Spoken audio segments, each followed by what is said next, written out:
And we are live. What is up, Kits and Cubs? Welcome back. I'm the Wolvy 114. And today we're doing something a little bit different. Gonna see my layout here for a second before I actually shift anything over.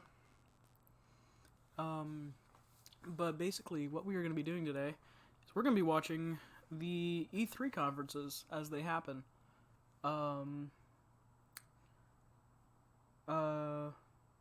Yeah, this is kind of just an idea that I've been having for a little while, because I remember when last year's E3 happened, and it was like this huge giant thing. Everyone was so into it. And so I kept watching a bunch of like reactions, seeing a bunch of people, and I saw a lot of people streaming it. Well, I hadn't started streaming at the time, but I was like, you know what, that might be a cool idea if I ever start doing that. Well, flash forward a year later, and I have started streaming. I have a bit of a community. We're having fun, and yeah, I'm excited to see what exactly this is, how exactly this is gonna work. I hope this works.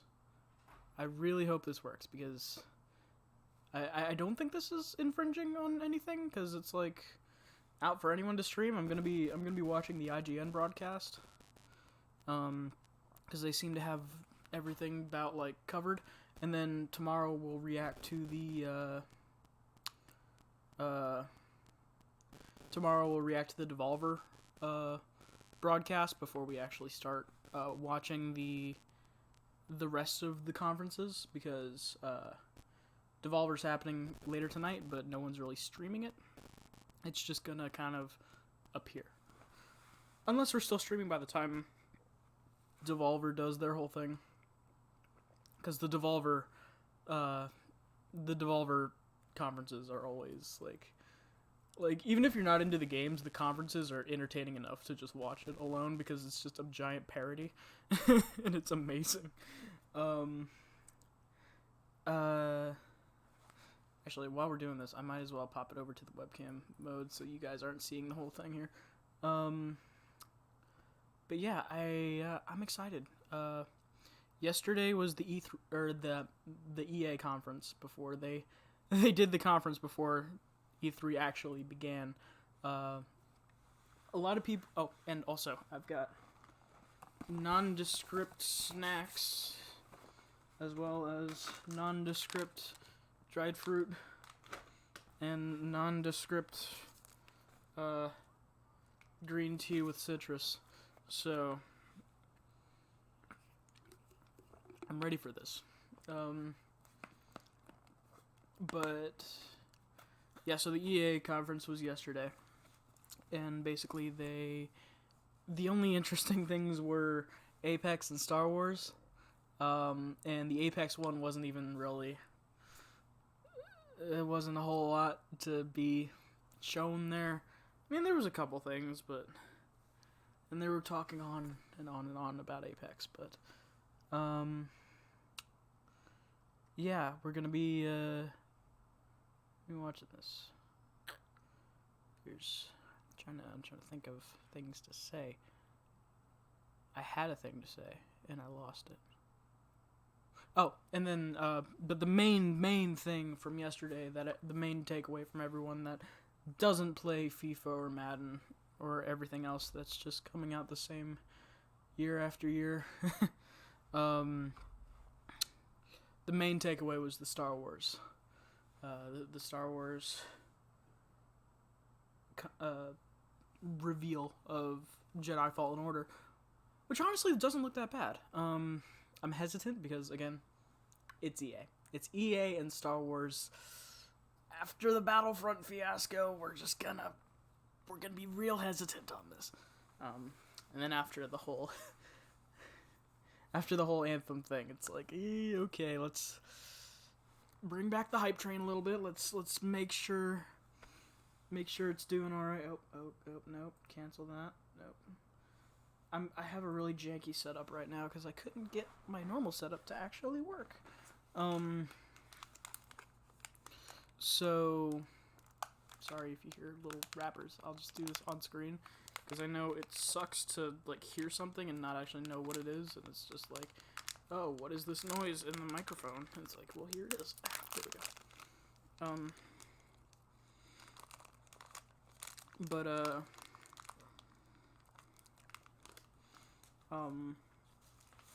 overall, the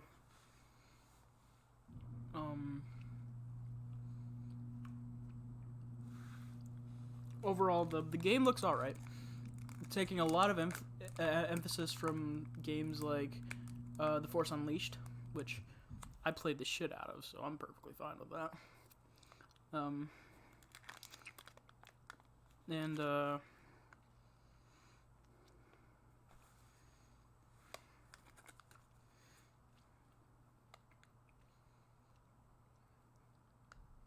Yeah, Force Unleashed.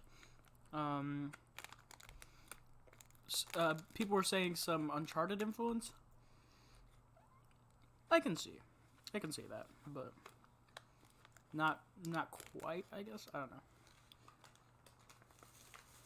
I think they were more talking like the free running and such. It seemed a little Uncharted-esque. And then the why is that? Okay. Yeah, the game looks alright. And I think they're showing us kind of or they showed us kind of a slower part in the game. Not quite a, like, big pounding action sequence, because they don't really want to give that away just yet. But, we'll see. They said that they're going to be revealing more today. And I'm excited to see what that is. But also, I want to make sure that this is going to work. So, let's pop back into the main screen, do that, and then do that. Let's see, does this look good? Yeah, that actually works. Okay, cool. I just want to make sure it looks good before we start actually watching it and all that stuff. But yeah, the IGN broadcast is going on right now. The actual conference is going to start at 3:30. I just wanted to start a little bit ahead of time so we can all start it together.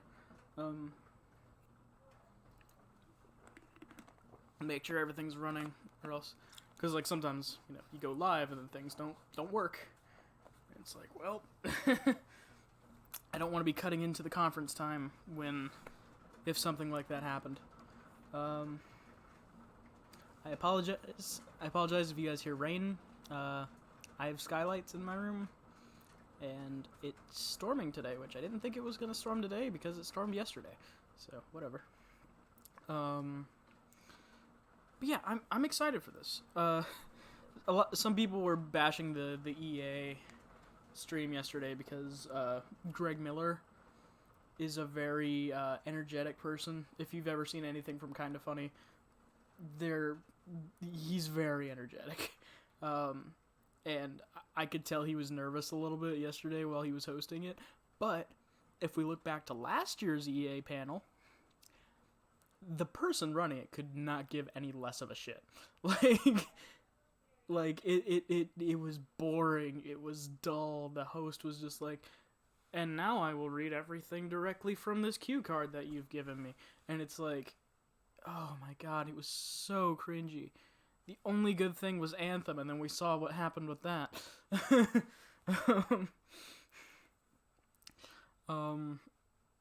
It was it was rough, but yeah, I kind of liked that Greg just kind of went off script, because like that's what he does. He is a good YouTuber, he's a good content creator, and he's good at just kind of winging it. So he went off script from the cue cards. He had a lot of energy. Now, the lady who was doing the Apex panel, I don't know what the hell was going on there, but again, at least it was more energy than last year. Last year was... Whew.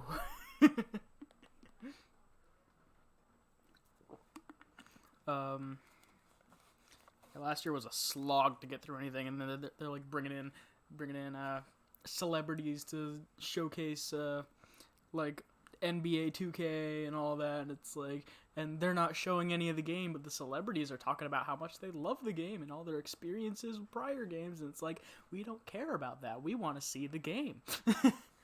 Like, I'm not even a big, like, I'm not even a big, like, sports game fan, and even I was like, come on. Oh, no, it wasn't 2K. It was, I guess it was, like the Madden, like, the EA sports games.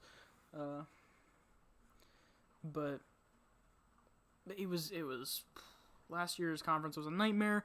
This conference was a lot better by comparison, but overall, I mean, in terms of how it was laid out compared to the other,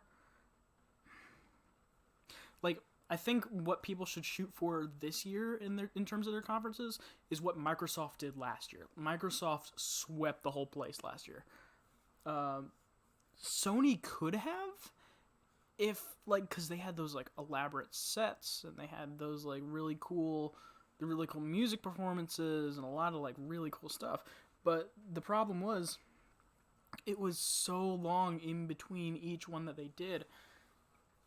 Like, every time they announced a game, it was just like, they announced it, or they had that, they would move the crowd to the new set area, or the new stage. They would have that musical performance, and then there would be the actual reveal, and then we get, like, this little short animated thing that didn't really have anything to do with anything. And it was just so long in between each game. The Microsoft panel was really good with that because they hit each beat and were just continuously like, next thing, here's the next thing. They announced like 50 something games last year. And I'm looking forward to seeing some more of some of the new ones, because like, we might get more Doom Eternal, which, if anyone knows me, I'm a huge fan of the Doom series, so I'm stoked for Doom Eternal. We've apparently heard there's a bunch of surprises coming. We might, I believe we're going to see more of the Final Fantasy VII remake. Like, last year's surprises were massive. Like, we got DMC 5, we got Resident Evil 2. It was like, yeah, we can, like, if we can get that again, we'll be set. We just gotta get that again. Sakurai, for the Nintendo conference, which I don't believe is today. I believe that's either tomorrow or Tuesday.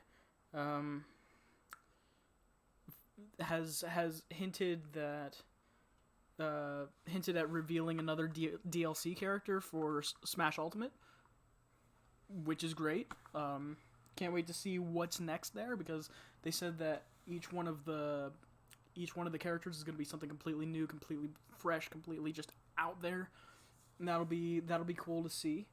Yeah, I'm excited.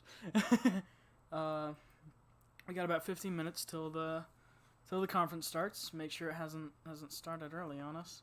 Yep, no, it's doing some weird Crash Bandicoot ad, so probably for Crash Team Racing, which is it Crash Team Racing or just Crash Racing?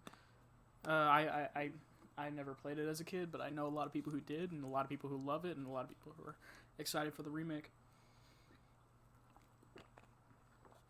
We've gotten a couple things announced prior to E3. We've gotten, what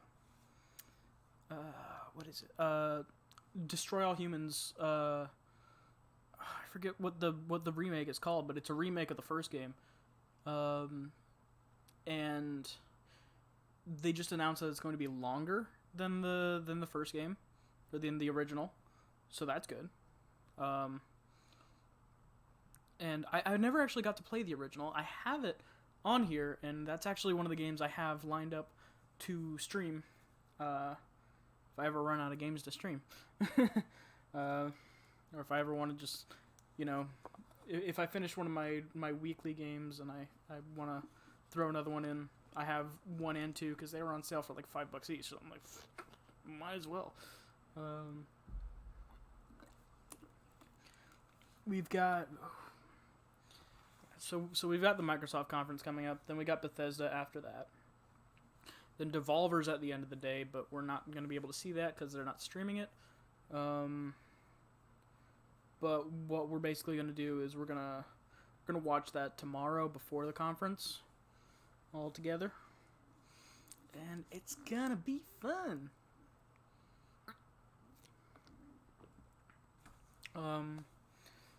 Yeah, I'm excited. I know I've said it like 50 times already, but I'm excited. This is gonna be interesting.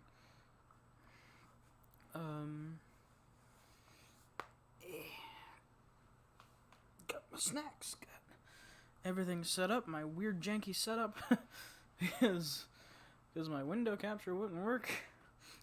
Okay. I'll show you guys what's happening here. Every time I go to do window capture, basically what happens is I do the window capture, I do the Google the Google Chrome tab to watch it, and oh wait, it's just a black screen. Like it's not doing anything for me. And I looked it up. I tried to find some things for that. Oh, you guys aren't seeing it.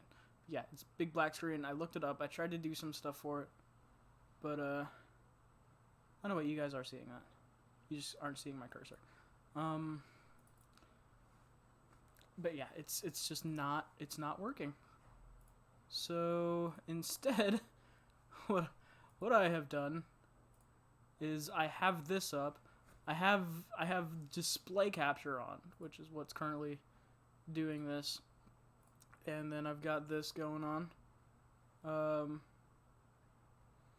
It looks like that's the trailer we've already seen for Final Fantasy VII.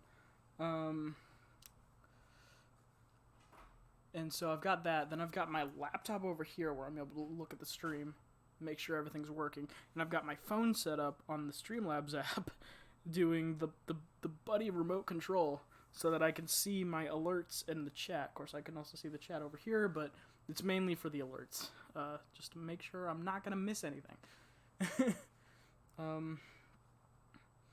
But yeah, so let's go back to this. All right.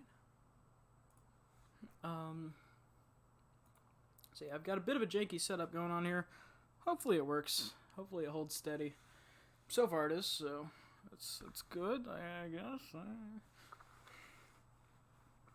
But yeah, let me know in chat. What are some of your guys' potential hopes for E3 coming up? What you guys are looking forward to? Because I'm looking forward to a lot. Hopefully we get some... I'm hoping for another Doom Eternal thing, even though we've seen a lot of a Doom Eternal. We haven't seen anything since QuakeCon. So, I'm hoping for a bit more of that. We've had announcements for, like, Bloodborne 2, which I've played a little bit of the first one. I think I'm gonna end up... If I go through the Dark Souls series, I think I'm just gonna move into the Bloodborne series and just kind of keep going with that on stream, which that'll be cool. Oh god. Okay, we're good. So hopefully we get some Bloodborne 2. Trying to think of what other games are like potentially coming out. I think they've been working on the next Spider-Man, or at least the next DLC for Spider-Man. So maybe that. Spider-Man was really good, so I hope we get more out of that.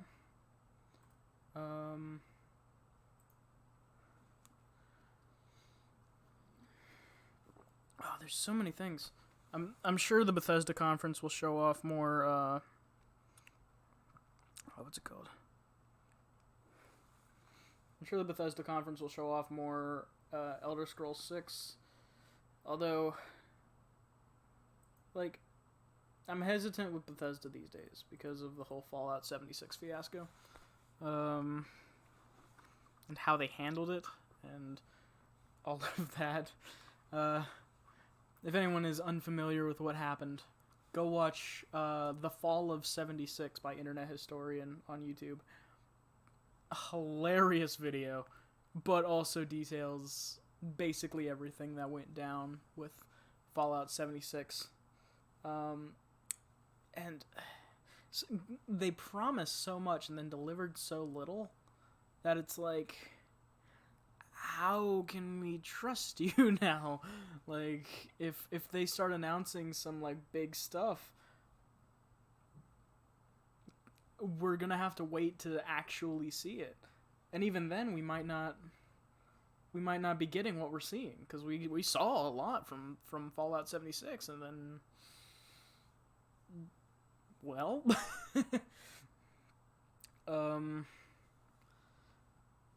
but I'm looking forward to seeing the stuff from,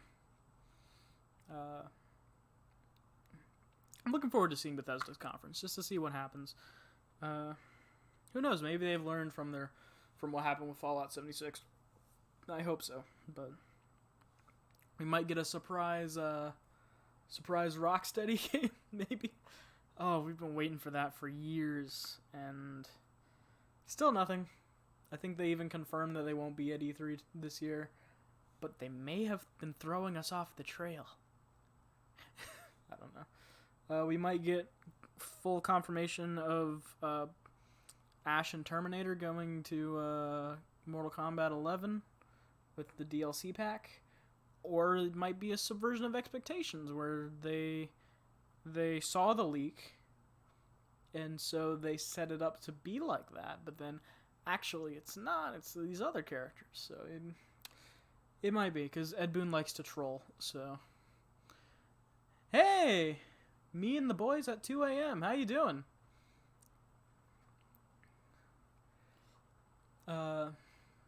Yeah, I'm excited. There's a lot of stuff that could happen, a lot of stuff that will happen. What was the other thing? Oh, more Wolfenstein. I believe we might be seeing more Wolfenstein Youngblood. Hopefully. How about you? I'm doing all right. We're gearing up to watch the Microsoft conference in about 6 minutes. Wow, time flies. I'm excited for what this is gonna be. Let's see. Let's make sure this is yep, okay. It's still just IGN talking about Men in Black, I think. But yeah, I'm excited.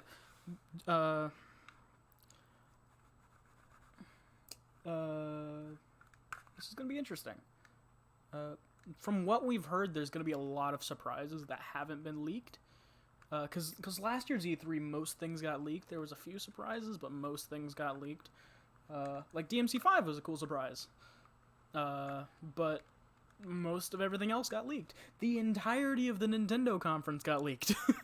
There was not a new thing in the entirety of the Nintendo conference that people hadn't already heard about if they were on the internet.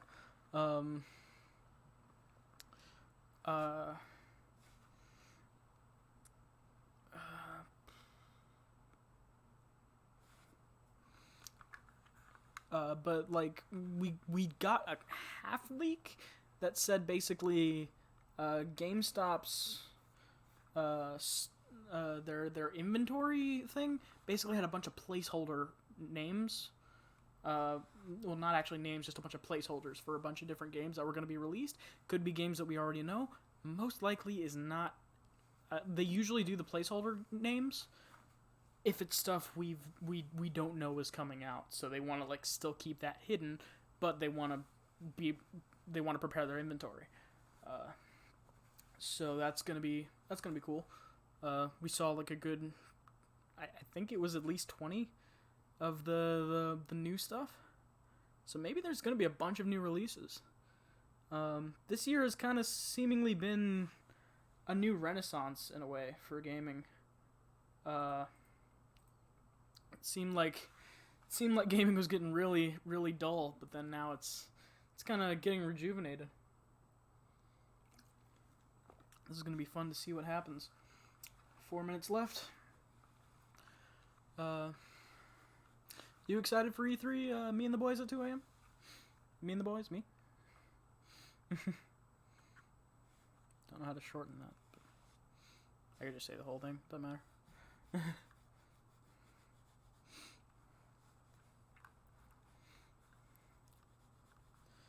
Whew. This is gonna be fun. I've kind of wanted to do this for a while, and I hope this works. I hope it's not like a. Hope it doesn't hurt me at all or anything. Hopefully, we'll see. I'm excited. I know I've said it a bunch already, but I'm really excited for this. And just the fact that I'm able to do this, like, this is fun. Also, if anyone here wants to check it out, I need to, before we do that, because I forgot to do the thing again. I need to turn on my chat bot. I keep forgetting to do that, and then it takes me a minute. Because then I'll set up that thing, but first I gotta boot up the chat bot. 3 minutes. Ooh, I'm excited. I've got my green tea with citrus, and I got some dried fruit, and I've got some fake fruit snacks, and we're gonna be set. 2 minutes. Chatbot seems to be taking its time. I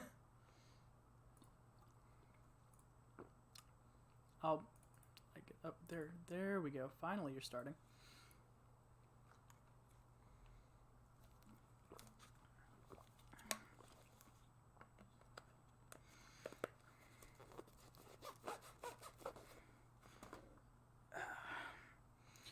Whew. You're watching E3. Exciting. Alright, there we go. Now chatbot's up. For anyone who's interested, we got a Discord. We got a bunch of cool people. We'll be probably talking about this in there. And this is gonna be fun. It's gonna be fun.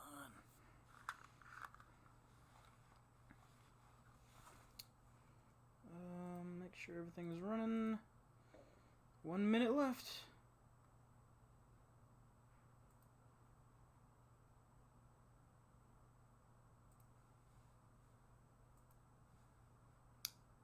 Alright. Let's gear up to watch this.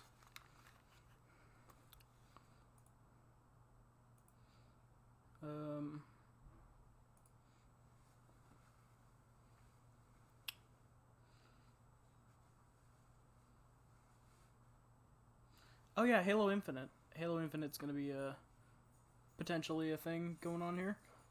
The last conference started with this trailer. Yeah,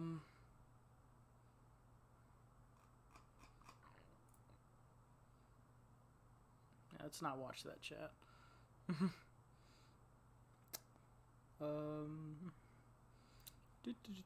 on.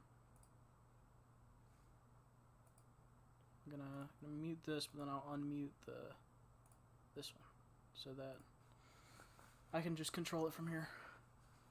Ooh, that looks nice. What quality am I running this at? 480? Okay. Looks nice for 480.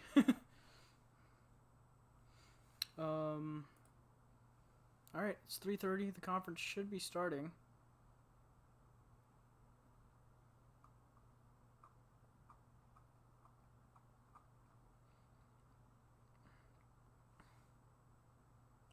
Uh-oh, we're getting some stop. We're getting some buffering.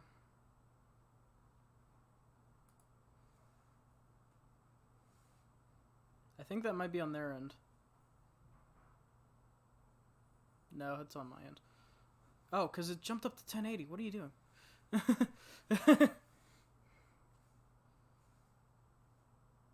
Fueled, available June 21st, and Mountain Dew Amp Game Fuel. Took me 20 years to find the Okay, nope.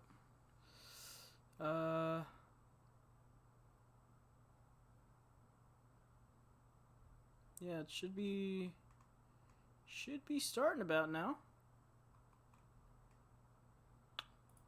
Maybe they're just a little bit off.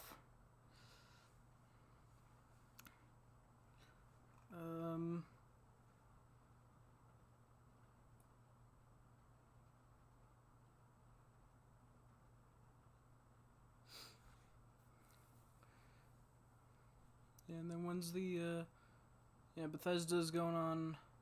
It's 5:30 for them, but it'll be later for us. It's about what? This one's starting at 1, so it'd be like 2.5 hours later. So 5:30, that'd be like 8:30. Right? No. 8. There we go. Math. Let's not look at that chat. Yeah, this is gonna be fun. As soon as we, actually get this started.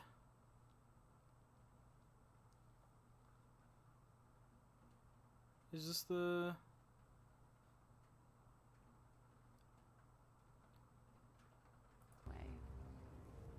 It means whatever you want it to mean.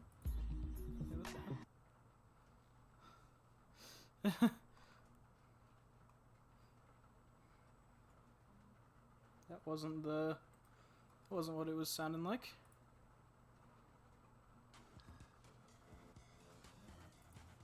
All eyes will be on Microsoft at E3 2019. Yep. As the company finds itself in the unique position as the only platform holder with a live stage show.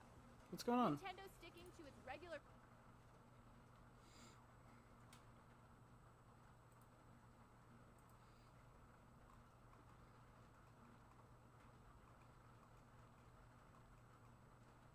choose to spend its time in the spotlight.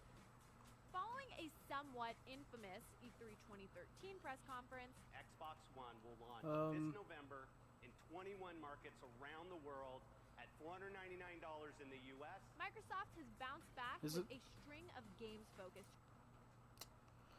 It's talking about it, but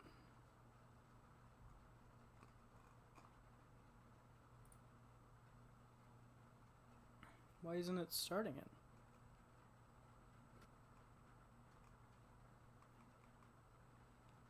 Like Cyberpunk 2077.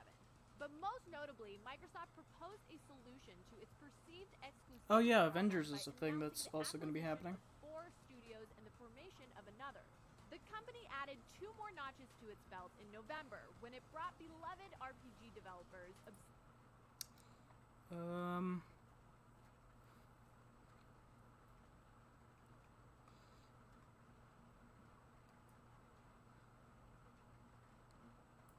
Maybe they're running behind? Maybe the conference isn't quite starting at 3:30. Reports claim Forza Horizon developer Playground Games is working on a new entry in the beloved Fable series.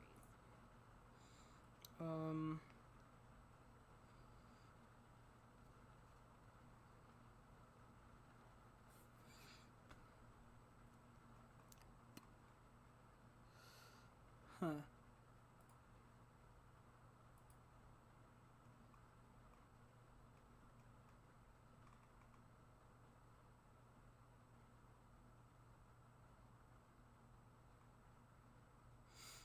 I guess it's just taking a second to start up. Scarlet, the purported code name. We're just still going over that.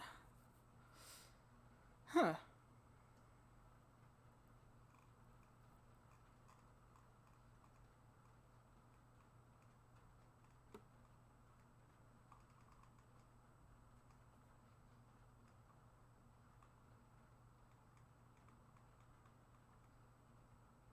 Oh yeah, they Google announced the Stadia.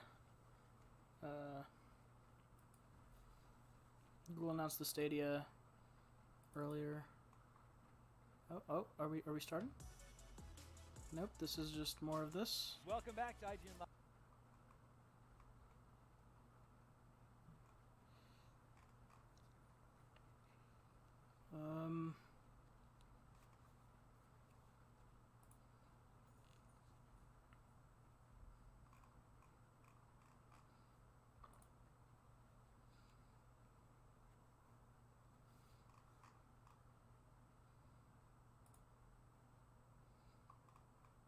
us up for so long. They're like, this is gonna be our biggest conference ever. So Let me make sure I've got the right time here.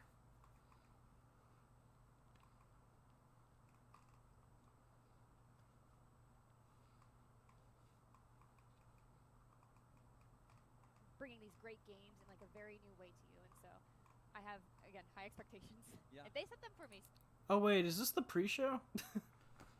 Did I mess this up? Let's see. Hold on.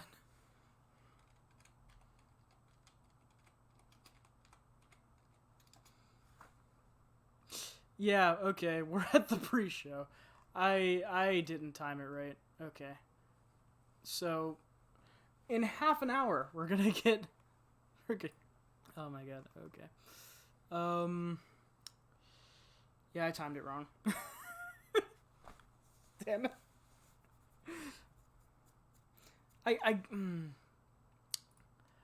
Okay, so we've still got half an hour before the actual conference starts. Oh, I'm a dumbass. I'm a dumbass. All right, we can kill some more time before that happens. I need to turn up the lights. One second.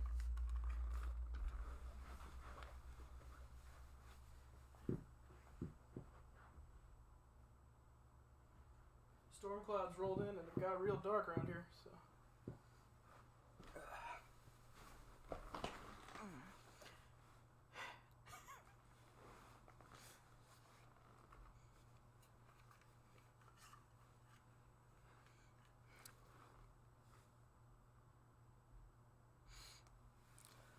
So how you guys doing today? Oh, I messed it up. I messed it up bad. All right, let's see. What can we do until that starts?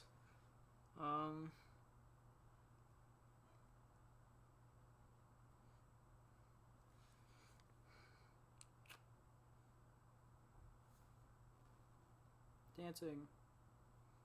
Woo.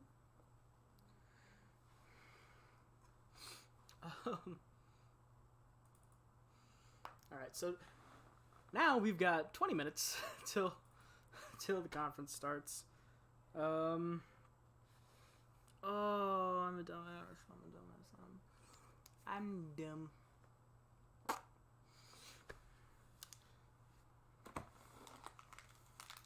gonna have some more. Actually, I'll break into my real fruit snacks, aka just dried fruit.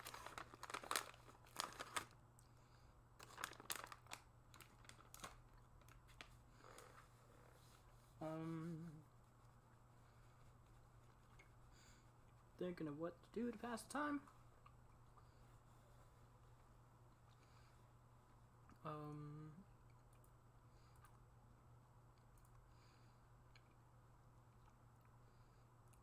Is there anything I can do on here?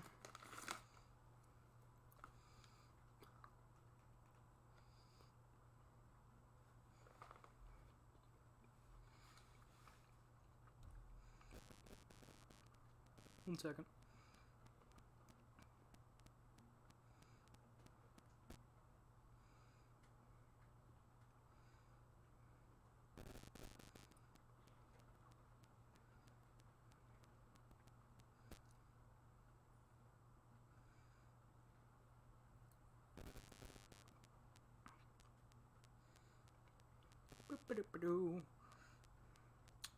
One second, bear with me.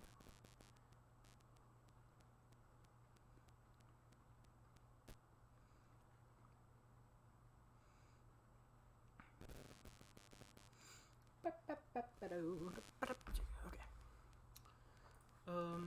Let me think. What can we do to pass the time? Anyone have ideas?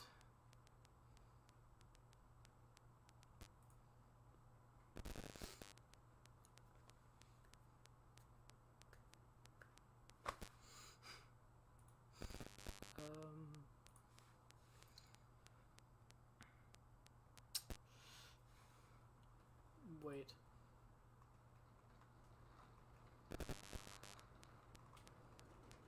How about...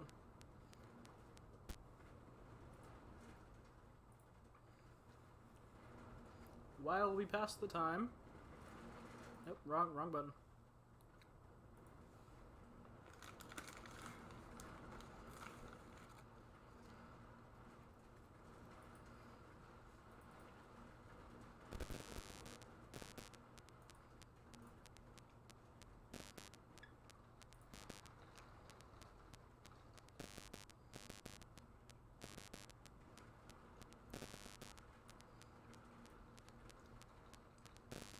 Just to pass the time while we wait. Let's play some solitaire.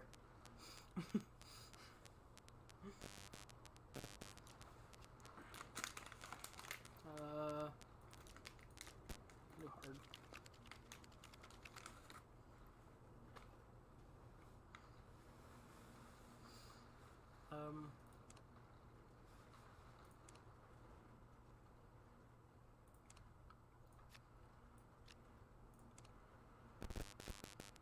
It's not a good setup to start with. Oh, the mic's all the way over here. That probably sounded really quiet. Sorry about that. Now it's there. There I go. Okay. It's all good.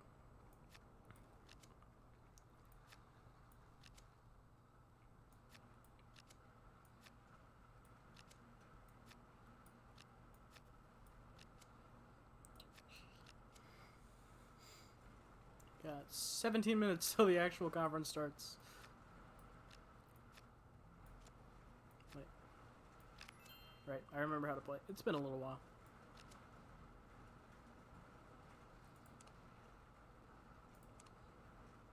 Oh, wait. God dang it.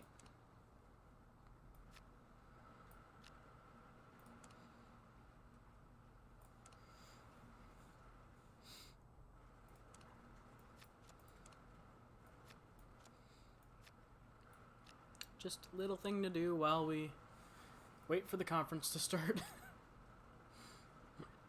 Because I fucked up.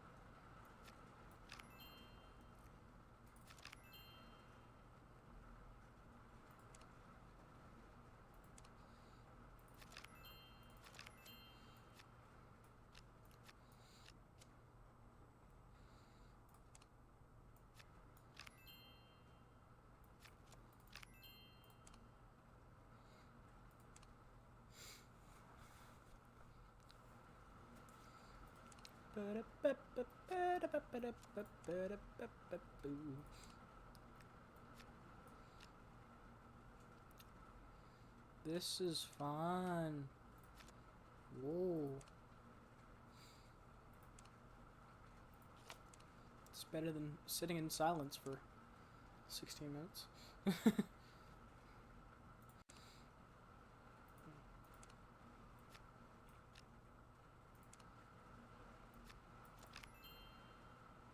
course, I might be wrong there. Who knows?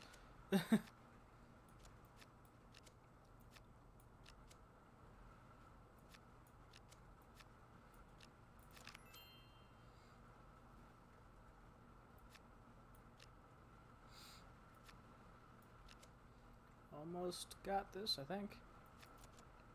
No, wait.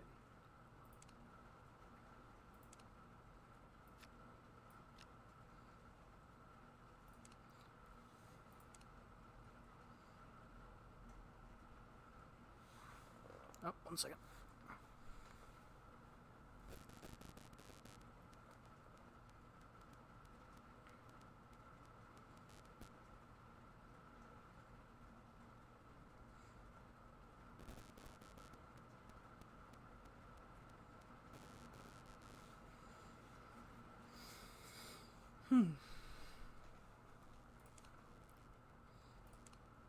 There it is. 3, 4.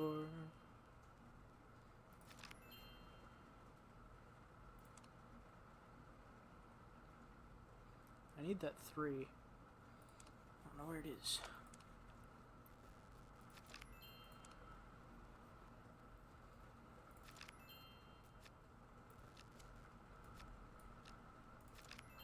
There it is.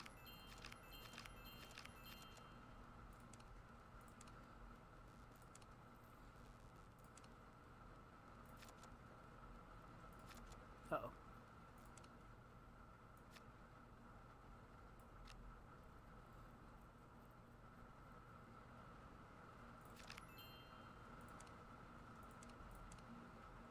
Wait. There we go.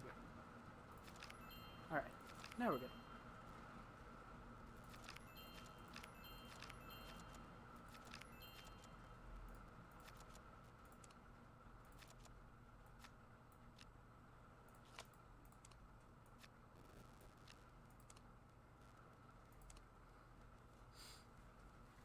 I know this is the riveting content we all came to see.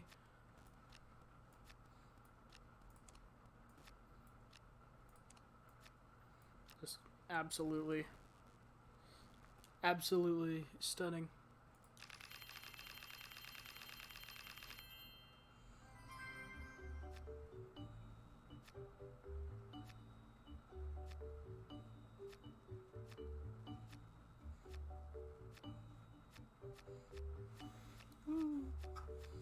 There's all the bouncies.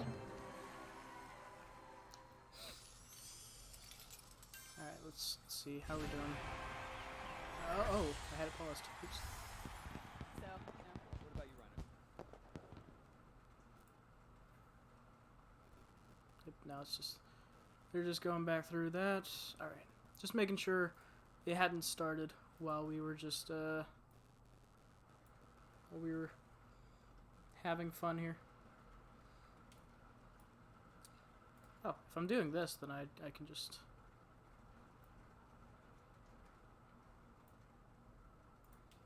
Oop.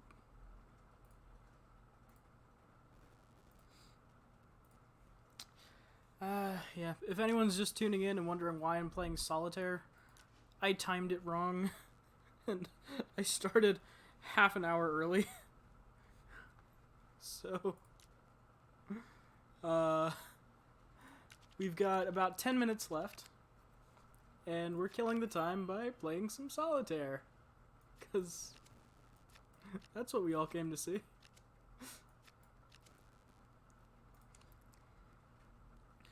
But, people in chat, what are you guys most excited for with this E3? Or what might potentially happen during this year's E3? Because I've got some ideas, but I'm mostly going in blind. And from what I understand, a lot of people are, because this is like... most things haven't been revealed this year. I think they learned their lesson with the leaks from last year.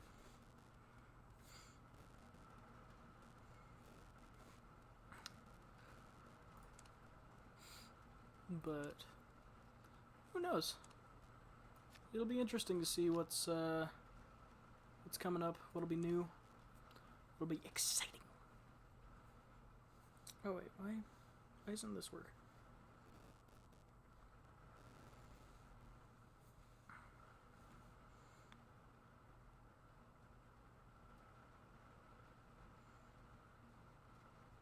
All right, now we're connected to chat.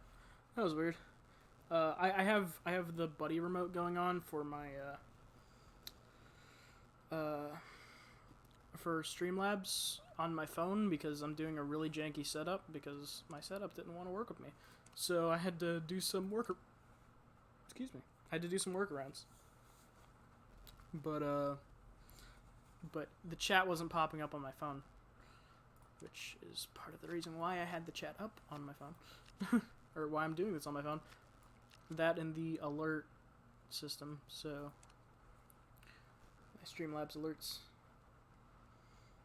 Got 9 minutes left until it starts. Just make sure we're still good. Yeah, they're still just talking about Halo Infinite, which I'm hoping we do get some more information on that. I'm excited.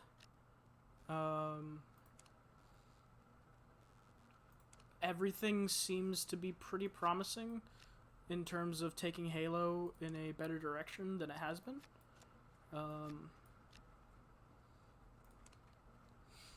And it'll be interesting to see kind of where this is all going. And how they... I don't want to say fix the series, because it's not like they really broke it. they were just kind of seemingly running out of ideas. And they just kind of they went in some directions with some characters that it didn't really, or not even really with the characters. It was just like balance of gameplay, the amount of time we actually spent playing as the main character. The last game just was not good. We spent like half or less than half of the missions playing as Master Chief in the last game, which is that's a problem. If Chief is still alive and still active, then don't make him not the centerpiece of the game. You can't just like transition a main character without any sort of build up. Like gotta resolve some story arcs before we just kind of jump in with a new character.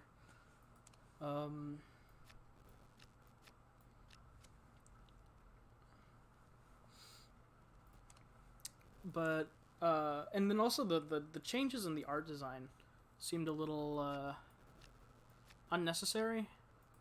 Like, we had a really good art design going for a really long time, and then like basically it seemed like what they were trying to do with Halo 5, where it's like they tried to make it more realistic armor but like still sci-fi. Like they did that fine in Reach. Like, Reach had great armor.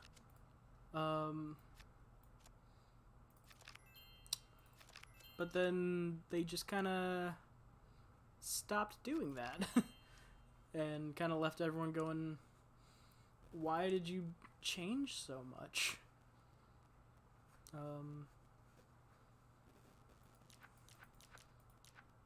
Nope. I don't want to do all that.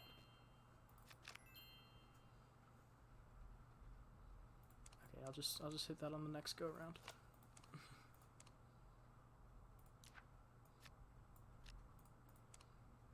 Let's see, I got 6 minutes left till the actual conference starts. We're just kind of waiting, letting it all happen. Whenever it does. And solve.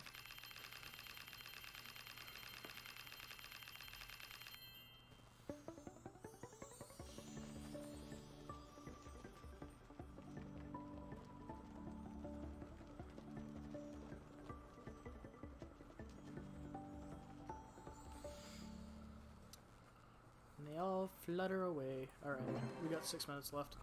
We can just chill and wait for it to happen.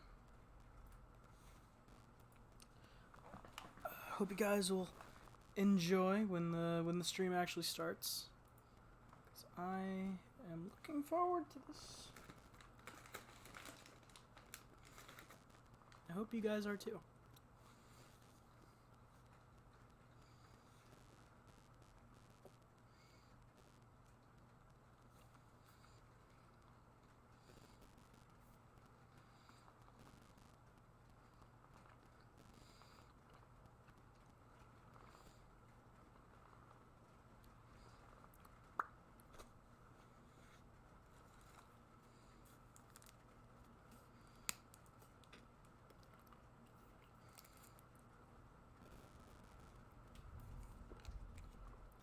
Five minutes left till the conference starts.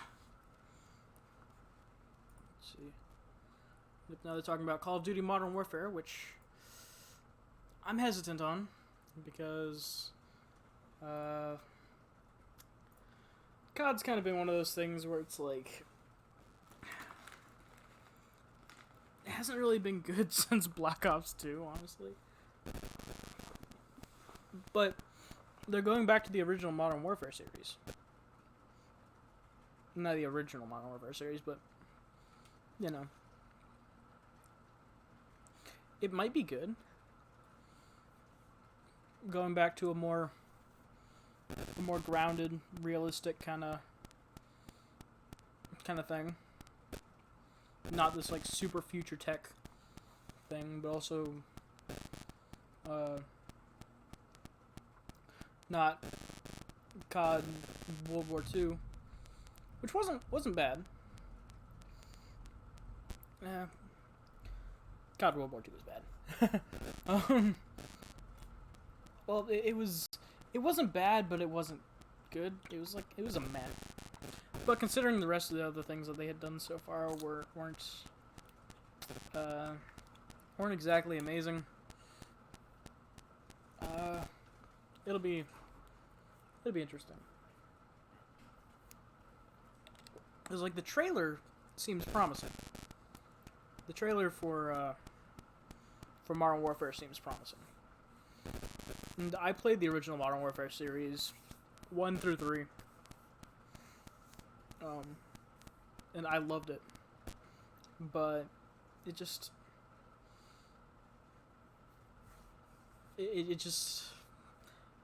ever since that left, it's kind of seemed like something's kind of left the series or the franchise.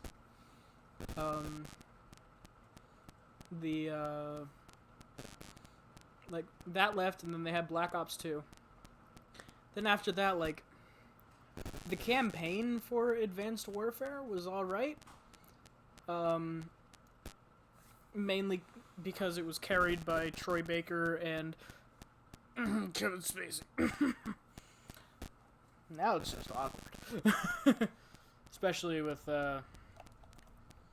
some of his quotes in the in the campaign. But yeah, hopefully you can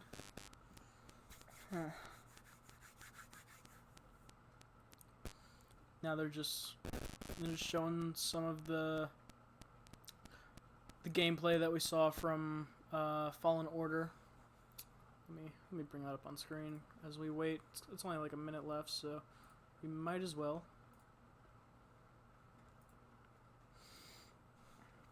Showing some of the gameplay from Fallen Order. It looks good, but we won't know until it happens. Can I hide chat? I mean, I guess I could just bring this up as we wait. Yep, they're saying the briefing will begin at 4 p.m. Eastern. It's about a minute out. Quality, what are you doing? My computer can't run that 1080. Oh wait, I gotta hit play. So sorry, it won't be the absolute most pristine quality, but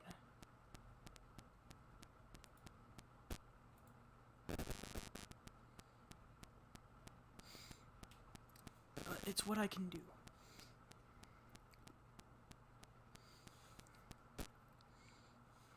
Alright, it's 4 p.m. Go with some music to confirm. I guess I'll unmute it when the conference actually starts happening.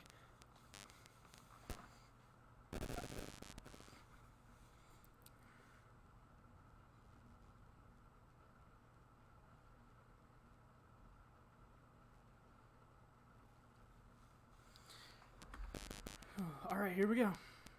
Everybody enjoy the Xbox conference. We will see you afterwards. Make sure everything's running. Alright, yep.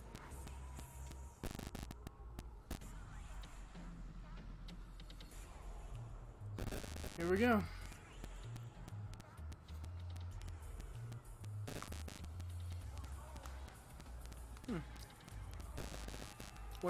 Wonder if those are any sort of hints at what we're gonna be getting. E3 2019 briefing. Woo! Here we go.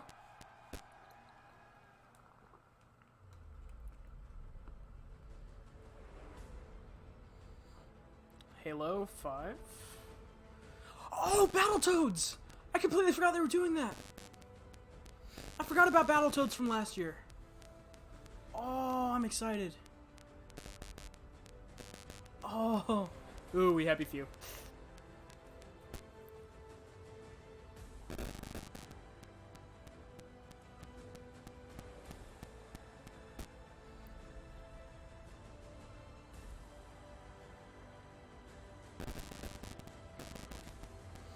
Here we go. Xbox Game Studios. Oh, I completely forgot about Battletoads. Okay, I'm excited. Oh, what are we starting with? Outer Worlds.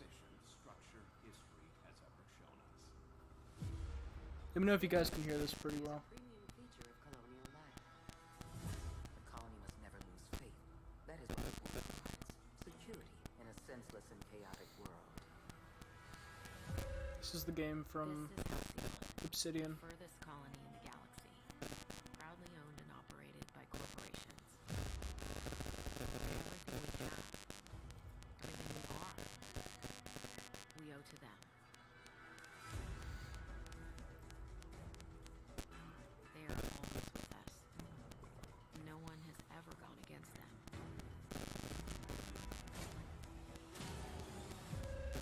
But a stranger has just arrived. A stranger. Someone who's challenging the corporate war. Someone who's digging up their secrets. That's a cool looking gun. Someone who could be a villain. Or a hero. Looks like the bleeding stopped. That. I owe you one. Here, hope this gun serves Ooh. you better than it did me. Ooh, that. Or a psychopath. I mean, that looks like New Vegas, but that looks like New Vegas graphics. Animations.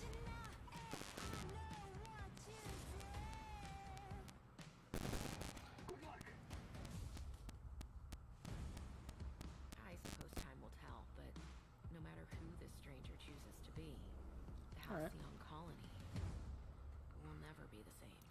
So yeah, it's very much kind of just a reskin New Vegas in a way. For reskin for sci-fi. That's cool. Some new stuff, obviously. But like in terms of gameplay and stuff, I don't know. I wouldn't say that was the strongest opening they could have had, but I know there are some people really excited for that game. From Ninja Theory, Ronnie Tucker and Dom Matthews. So, you know, for those people. Oh, Ninja Theory.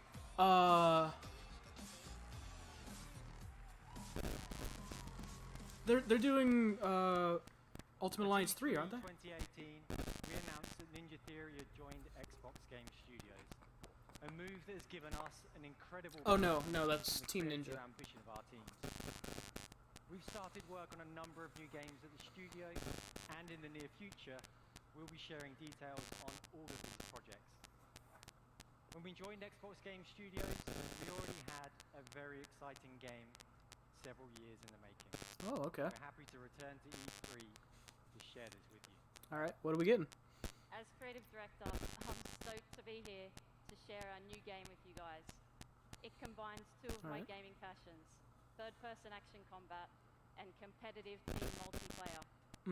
Our technical alpha's kicking off in just a couple of weeks, and we'd love for you to sign up, get involved, and tell us what you think. Or if you're here at E3, come and join us for a game. I really hope you guys like it. Check it out. This is Bleeding Edge. Bleeding Edge. World Okay. premiere. World premiere. First of the night.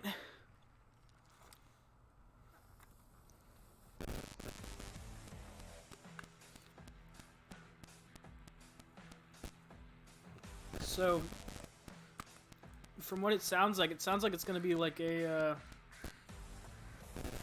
third-person Overwatch? Online melee 4v4? Online melee 4v4?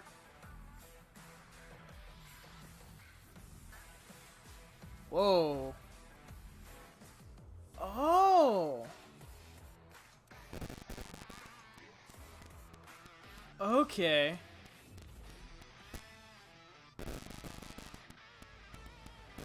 That's cool.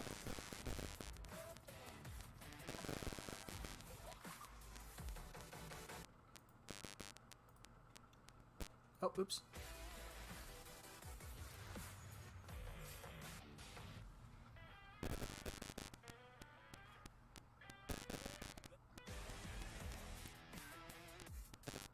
Huh.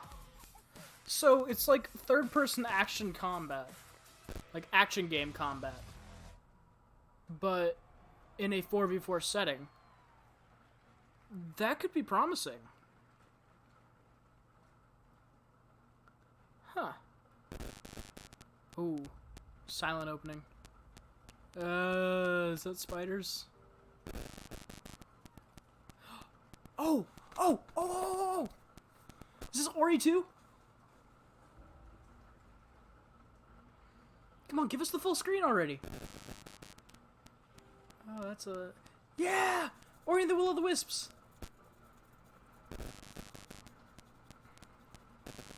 Oh! I don't like the spiders, but... Oh! Oh, God. What is it with spiders, this E3?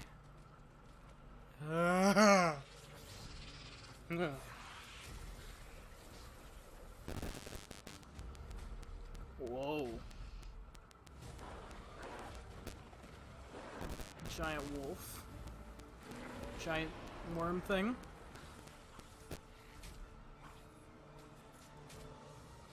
Like, cause the Star Wars thing had spiders too.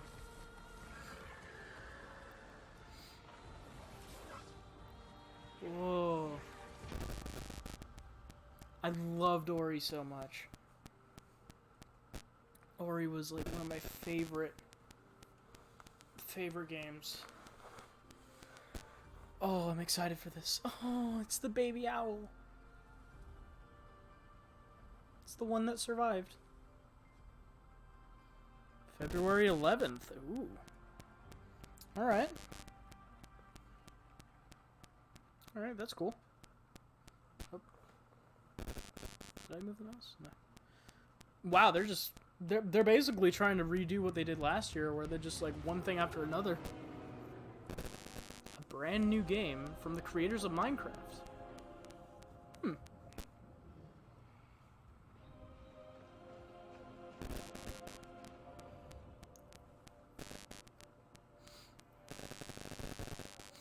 It looks like Minecraft. Yeah, it looks like something in the Minecraft universe, but it's like... It's like an RPG.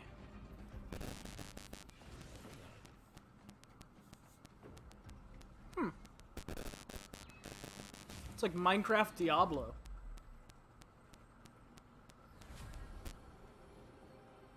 Ah, 4-player co-op.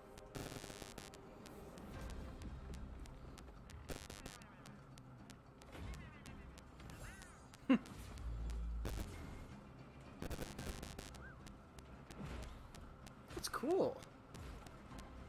I can actually get into that.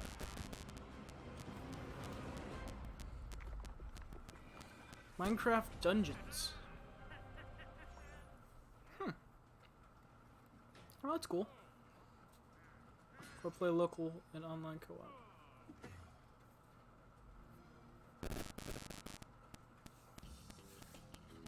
Alright, cool. Please welcome the head of I can get behind that. Phil Spencer. Alright, what's Phil wearing this year? It's always some sort of t-shirt. Oh, is that... Oh, no, wait. It looked like the Kojima Productions logo, but it might not be. No, it's not. Oh! Oh, that's Psychonauts! Right, I forgot they announced Psychonauts 2 last year. Thank you. Thank you. That one girl just going... We on Team Xbox live for this exact moment. The moment we get to share the best of our art form here with you in LA. And in the moment, you get to experience breathtaking new stories, new worlds, and new heroes for the very first time. Yeah, I forgot they announced Psychonauts 2. This moment isn't just about finding some new games. You good, Phil? It's about discovering your new games. All right. This decisive moment of discovery is etched in your gaming history, alongside your every achievement, your every moment, your every new friend. This is why we on Team Xbox are always and will be dedicated to unleashing the next new games for you to discover and love. So whether you're one of the thousands with us here in Microsoft Theater,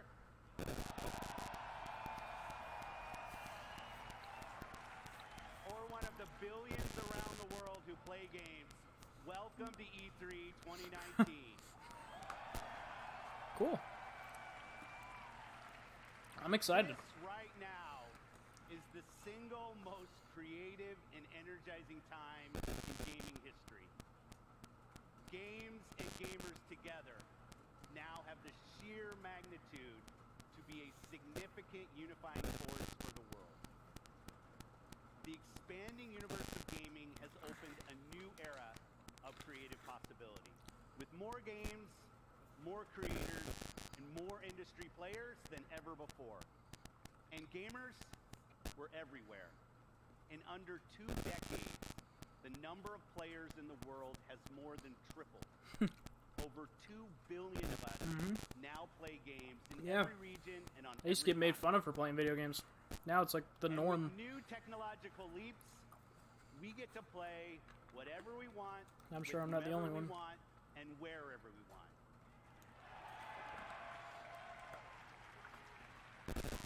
On Team Xbox, every decision is guided by our belief that gaming is for everyone. My team and I are single-minded in our resolve to bring everyone the games they want, to connect everyone to play with the friends they want, and to empower everyone to play. Are they announcing crossplay? Because I know Sony like finally opened the fucking floodgates. We keep innovating hardware and services. It's why we're uniting communities through crossplay, and it's why we're investing with new distinctive creators. All right, he brought up crossplay. Above all, gaming is for you. This is why we scour the world for your next new games. This today is the largest showcase of games on any stage, anywhere this year. Nice. Today, from the thousands of games we knew that, but Xbox One and Windows PC, we're highlighting 60 games for you. Including 14 games from Xbox Game Studios. They did 50 last year. 30 games premiering in Xbox Game Pass. Wow. They had like In addition to showcasing they had like these games over the show, 4 or 5 last year. What's next at Xbox Game Studios? Ooh. What is next? Sharing our expansive plans for streaming, and of course, revealing more about our next new console. Ooh. Move over, PS5. Thank you for joining us today. Let's jump in. Xbox is also announcing their stuff. Alright. What's this? Oh, more Fallen Order. Right off the bat.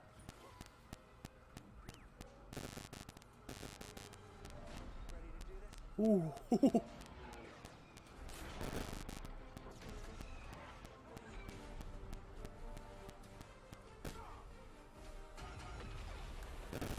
Oh, that's cool.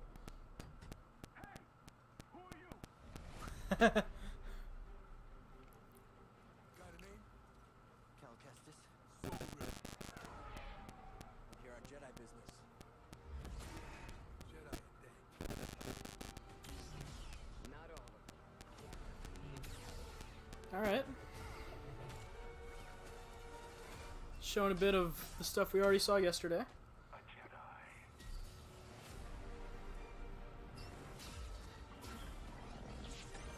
Yep, there's the spider.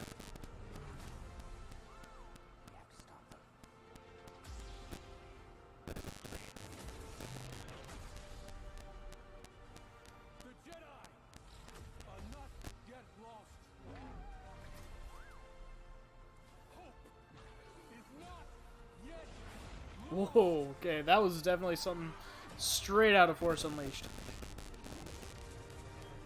This honestly just feels like the spiritual successor to the Force Unleashed. Yeah, I'm okay. You alright? No, we are not doing that again.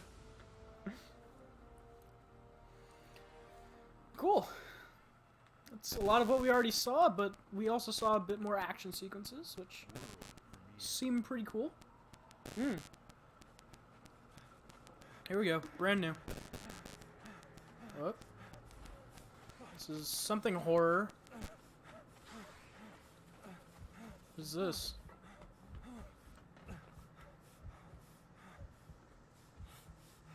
Oh! Outlast 3? No. That's either Outlast or that Silent Hill?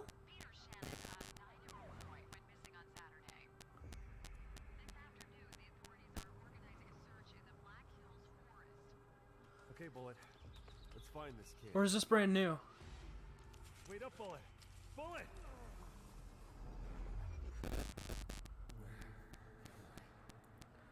Oh, is this... It's either brand new, Outlast 3, or Silent Hill Remake.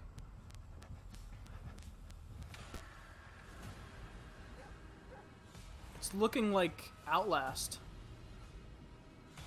Whoa.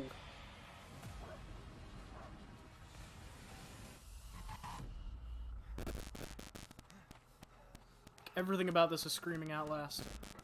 Especially when he brings up the video camera here. Oh, they're Blair Witching. Oh god. Oh, is it a Blair Witch game? Okay, Bullet. Let's find this kid.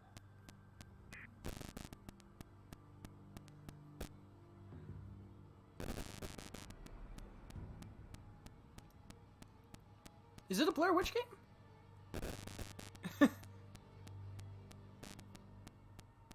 Yeah, it's a Blair Witch game. Huh. Okay, cool. Seems like it's in vein of like... Seems like it's in like the vein of Outlast. Ooh, Cyberpunk.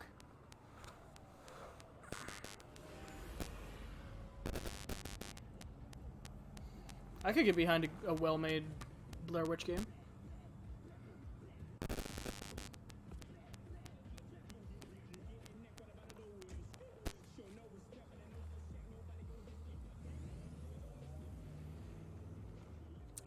Cyberpunk 2077, right? I always want to say 2099, but that's Marvel.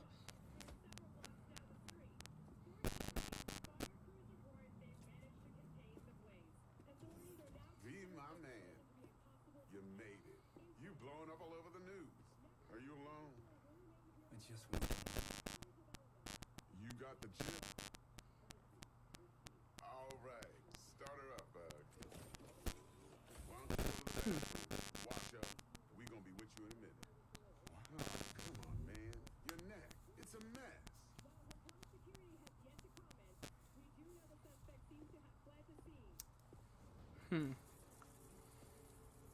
Don't trust that. It's a shady deal.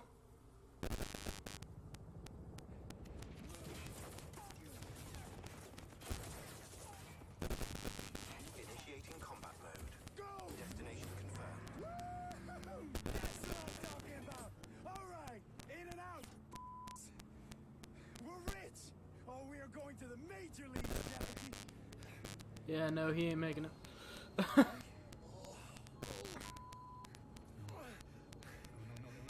Okay, get to a clinic now. Mr. Wells' condition is critical. Immediate medical help is Okay, required. just hold on. Hey, just think about all the good that we're gonna have, huh? Ooh.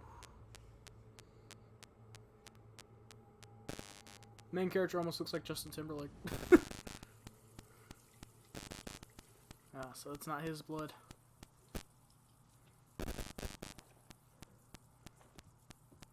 Looks like a cross between like Justin Timberlake and Jake Gyllenhaal. Well, that's unnecessary.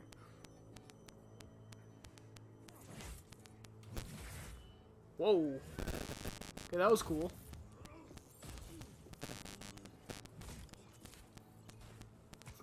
Oh, God.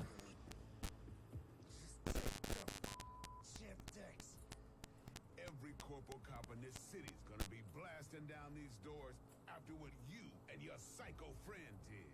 We didn't need all this tension, damn it.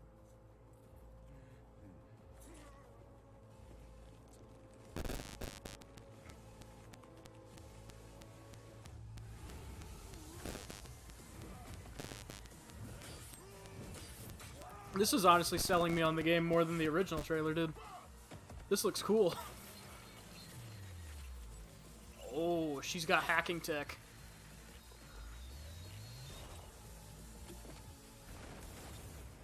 Oh, shit.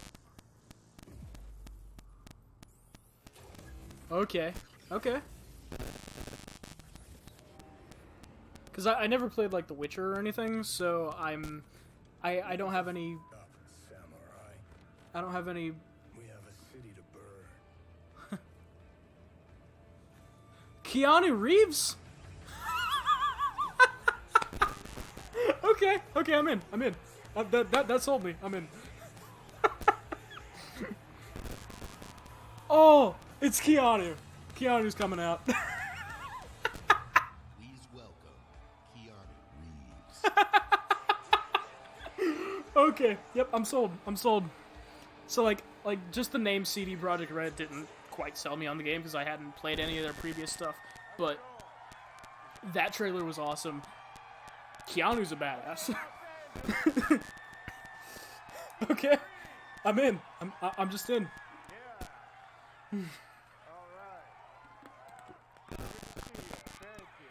Wow. Okay. Cool. I gotta talk to you about something. Let the man talk, people. Talk to you about something. CD Projekt Red. Cyberpunk 2077. Yeah. Alright. A while back, the guys from CD Projekt Red approached me and asked me to be a part of their new project, Cyberpunk 2077. They were going on and on about how they create this vast open world with a branching storyline, how you'd be able to customize your character through in-game choices. And it's not Keanu something fucking I knew Reeves. before, but I was excited by. And I'm always drawn to fascinating stories. Cyberpunk is set in a metropolis of the future, where body modification has become an obsession. You play as an outlaw, an enhanced mercenary working in the sleazy underbelly of the city. Yeah. Okay, I'm in. I'm sold. the feeling of I'll stream that, being sure. there, of walking the Look streets cool. of the future is really going to be breathtaking. You're breathtaking. You're all breathtaking. So I gotta finish. I mean, Keanu Reeves is basically the perfect guy, so. Do you guys want to know when the release date? Ooh. Yeah. Are we getting a release date? All right. Then check this out. Oh, another trailer. Release date trailer. Whoa, hey, easy. Mr. Hand sent me. Am I right for the job? Gameplay trailer. All right. Ooh. Okay, I'm in. Hacker voice. I'm in. Few have gone through to the other side. Let's do this. Whoa. That looks cool. Whoa. Okay. April 16th. Looks good. World premiere. Oh, and straight into another world premiere. Cool.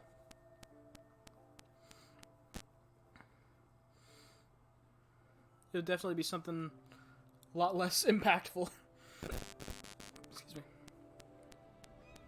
In order to keep this keep the pace going pretty well. Can't have too many big things back to back. Huh. Build a ship town? Aw.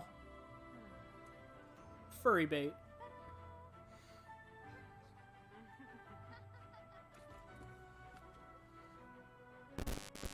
Explore. Huh. It kind of gives me, like, not in terms of art style, but just in terms of, like, the gameplay. Kind of gives me Terraria vibes. Oh my.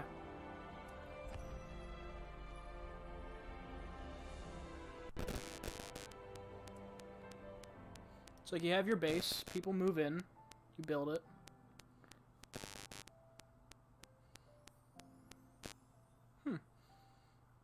Spiritfarer. Okay. Interesting. That's definitely going to be one of those games that tugs on the heartstrings a little bit. Oh, right into the next thing. Battletoads! Yes! I've been excited for this. They're back.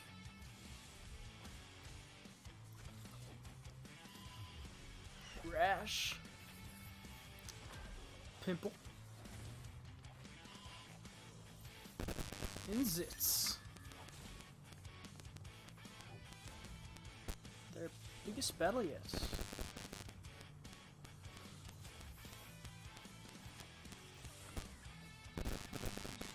Three-player couch co-op, okay.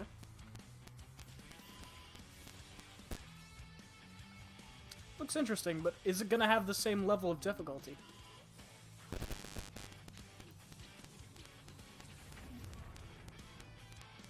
Ooh, oh, we got another one of these sections. Oh, we got multiple. Alright. Oh, even did the... That's awesome. Alright, I'm excited for that. I played the original.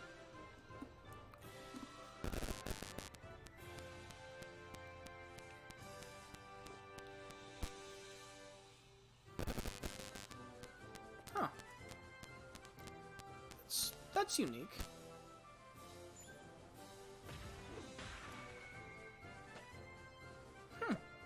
I like the art style, where it's like... It's realistic in terms of, like, you know, it's like an arts and crafts project.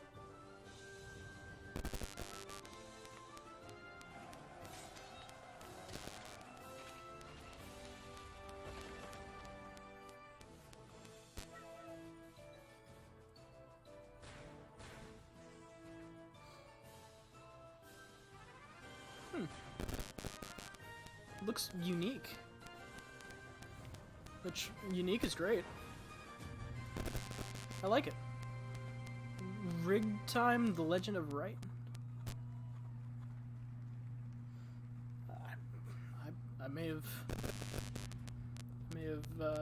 not... I couldn't really tell what that first word was, but I saw The Legend of Right. Is this the indie showcase? Yep. They're doing the indie montage like they did last year. Well, don't pull away from it.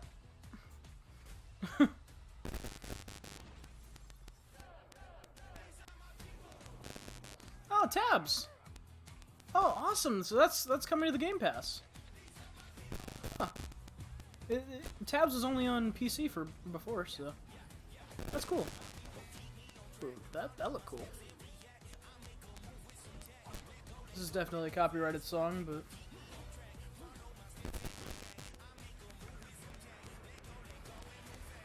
all right. The hell? Okay. Ooh, Secret Neighbor for Hello Neighbor. Lord of the Rings card game, Nightcall.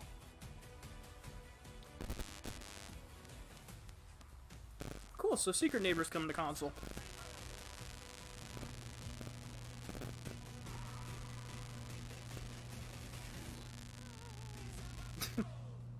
Alright, cool. Indie Showcase. That's... Please welcome. And then they're going to talk a little bit about it. Sarah Bond. Mm-hmm. Same format that they did last year.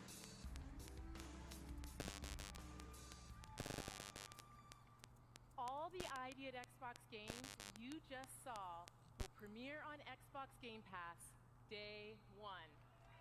Awesome. So I guess that's how they inflated the the day one drops, day one Game Pass drops numbers, because they said like 34. So that's a good like probably dozen right there. Which still isn't bad considering there was only a few last year. Fan favorites and hidden gems and craft partnerships with their creators so that you can discover your next favorite game.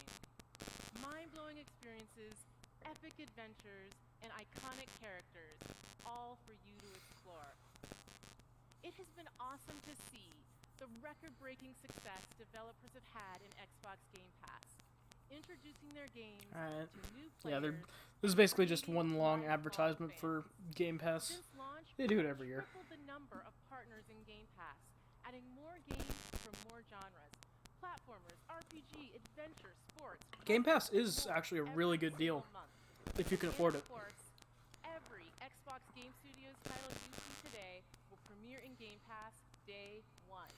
Like, cause it's not like it's like small games that are in there either. It's like there's a lot of big games in there. Like you can just play them all for free if you're doing the monthly subscription. Coming to Xbox So Game Pass on console today, it's worth it if you've got the money. Batman Arkham Knight, Oh, available today. Exodus, Oh, Metro Exodus. Hollow Knight, Hollow Knight. and Borderlands: The Handsome Collection. Okay. I've actually been wanting to play Hollow Knight, so Amazing game. I don't have Game You can Pass, start but playing maybe I should. today.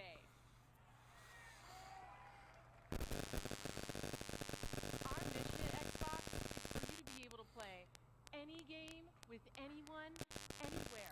I like how they only cut to her face when she stops talking and she's got that awkward pause. Every other time it's like showing all this stuff.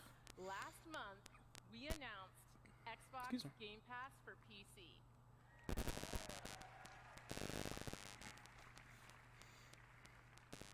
Today, the Game Pass journey on PC begins. Okay. Now, PC players can discover their next favorite game with Xbox Game Pass. We have curated over 100 games just for PC, including favorites like Imperator Rome and Football Manager 2019. Imperator? Imperator? And for the Imperator. first time on PC, starting with Halo 2, the entire Master Chief Ooh. Collection. Master Chief Collection going to PC.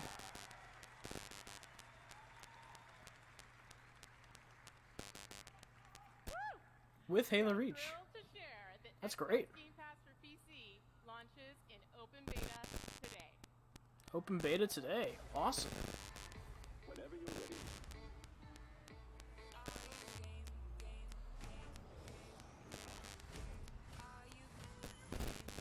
I'm not a PC gamer, but I know a lot of people who will be excited for this. Especially the Halo announcement.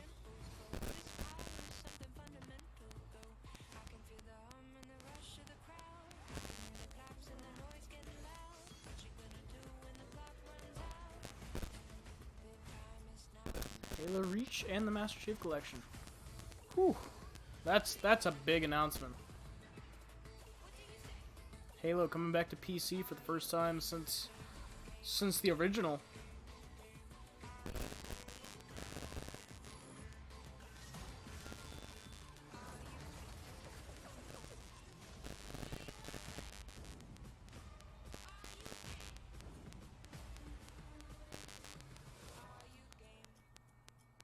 Yeah, I just realized it. Shadow of the Tomb Raider. Huh. Whoa, what happened? Slurpaglurp, thank you for the host, man. How you doing? Xbox Game Pass for PC is here now. Try it out by downloading the all-new Xbox app on Windows. Yeah, I know a lot of people who are going to be excited for that Halo announcement. We have created Halo for PC. Just for you. Xbox Game Pass Ultimate.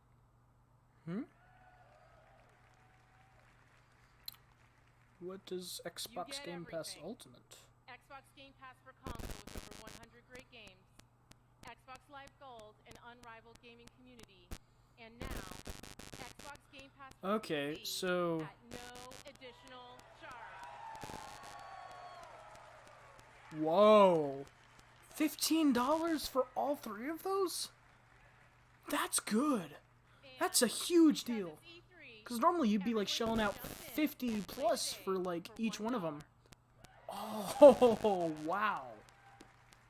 Now go discover your next favorite My game. pleasure, sir. Making some food shall be lurking. No problem, man. Thank you for stopping by. Oh, wow. That's a hell of a deal. $15, cause like gold is 10. The Game Pass itself is usually like 20 to 30, I think. Or no, 15. 15 in and of itself. So $15 for all of that? Wow. What is this? Is that a flight simulator? It's what it's seeming to be.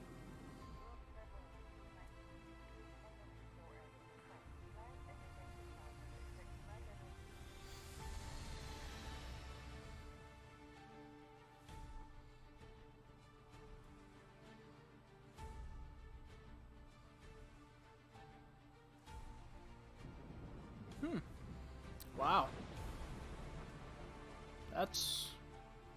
That's impressive.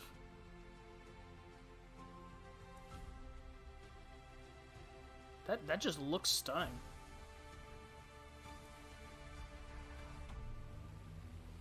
Oh, do a backflip over New York.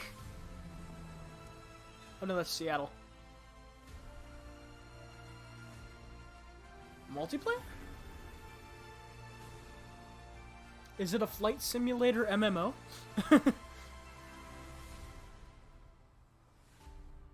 Microsoft Flight Simulator. All right, that looks cool. I've never really been into flights or any sort of simulator games, but that looks all right. Do you remember a time Ooh. when armies were built and powerful cities collapsed? When the smallest of choices echoed through the pages of history. It was an age of empire. Oh. Okay. It's that was a mobile game, wasn't it? One of the most played strategy games ever, now in 4K.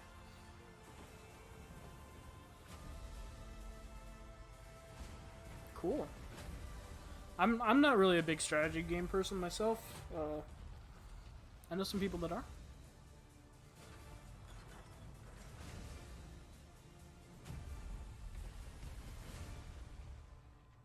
Cool. That's all right. I'm not too hyped about it, but I mean, it's a thing. Razors? I ain't seen you in a donkey's age. Welcome to beautiful Colorado. Home to the What the Purple hell? Mountains Master G. The Rockies. Hike through colorful canyons. Get up What is close this? and personal with a wild and woolly wild ice. Oh my. Sample home-cooked delicacies. Eat where the locals eat. Ugh. Visit Colorado Springs. What the hell is this? Much to see and do in this post-apocalyptic winter wonderland. Meet new people. What is new this? friends. Colorado has colorful characters and friendly faces everywhere you look. Looks like see our beautiful airport. It almost looks like a... Don't forget to pick yourself up a nifty souvenir. Okay, it's gory. And it looked like there was some horror elements. First round's on me. First round's on you. Wasteland 3. I've never heard of that series. Might just be me though. Please welcome head of Xbox. Of course, there wasn't like really a huge Matt Booty. Matt Booty. That's a great name there. That's yeah. I don't know. The crowd reaction didn't seem too hyped either. So. Of our mission.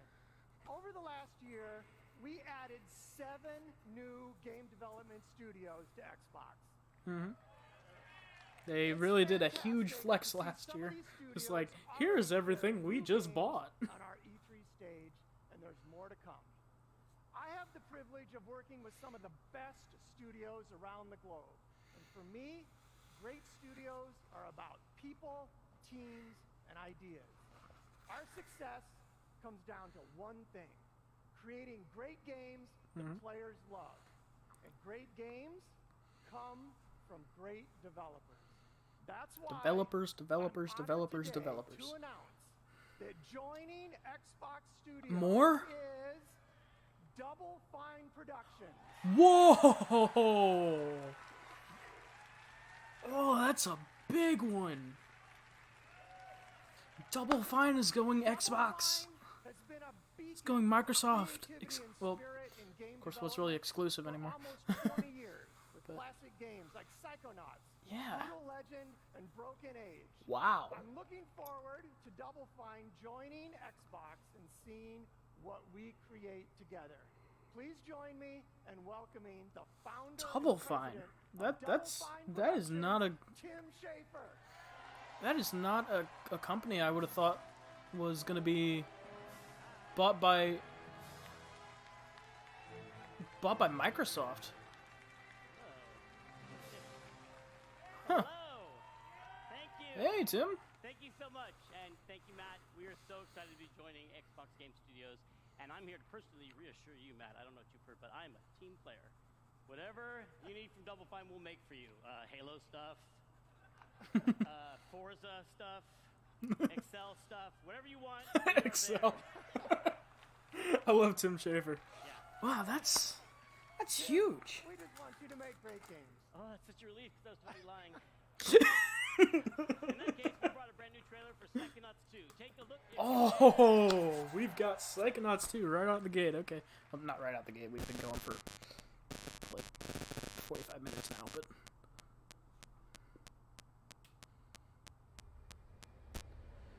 Ooh, here we go. I haven't even finished Psychonauts 1 yet. My name is Raz. It's my first official day on the job. We're on a mission. Rasputin? I'm on it. Looking for me? Yeah, the first game was like, what if Tim Burton made a summer camp movie? This looks like, what if Tim Burton made a spy movie?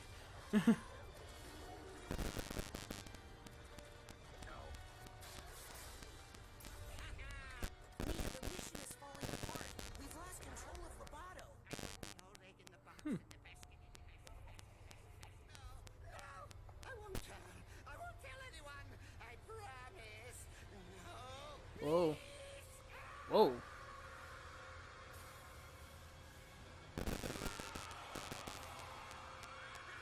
I guess that's the villain. Interesting. World premiere. Ooh, here we go. Something brand new. Not announced yet. A Star Wars game?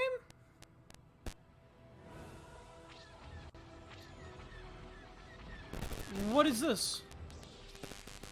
Oh, Lego Star Wars.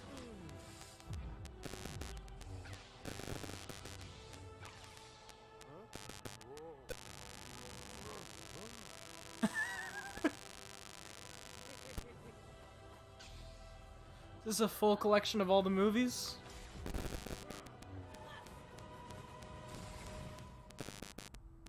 All nine films. So this is gonna release The Skywalker Saga. Oh, that's awesome. So that means it's probably gonna release I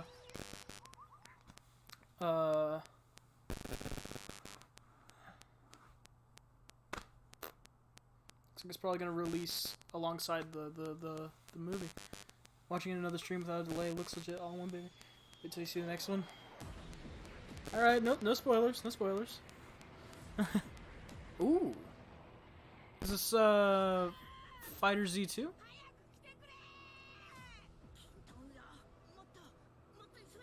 Or Xenoverse 3?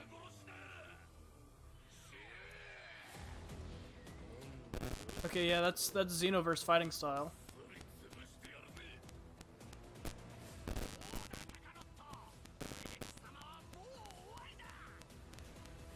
Huh.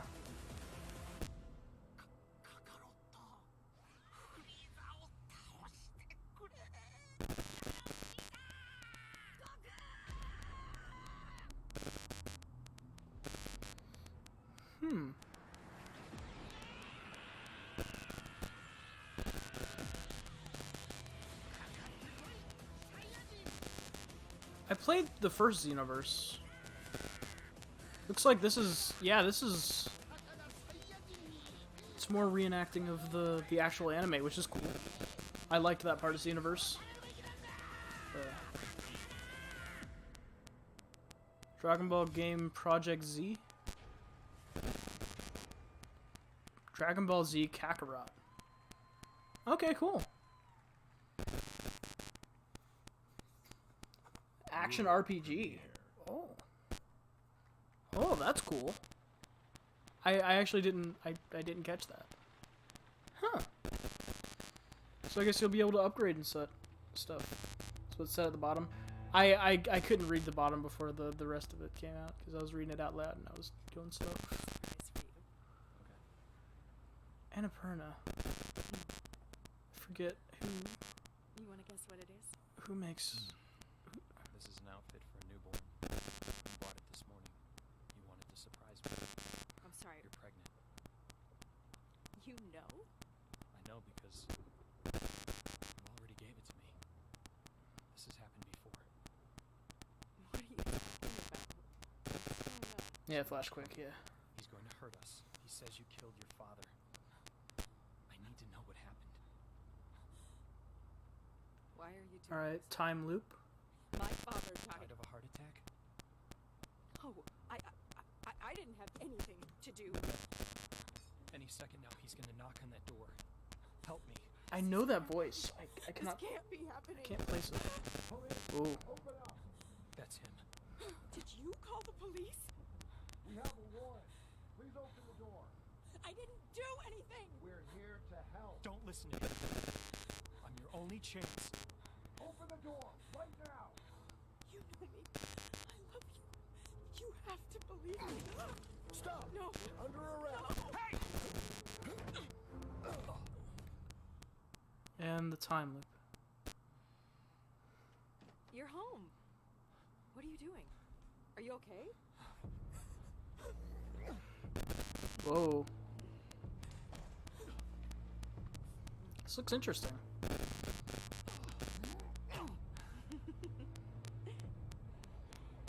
Well, don't pull away from it. What are you doing? 12 minutes. An interactive thriller about a man trapped in a time loop. Huh. That's interesting. Very interesting premise. I think I'll probably give that I'll probably check that out. Looks good.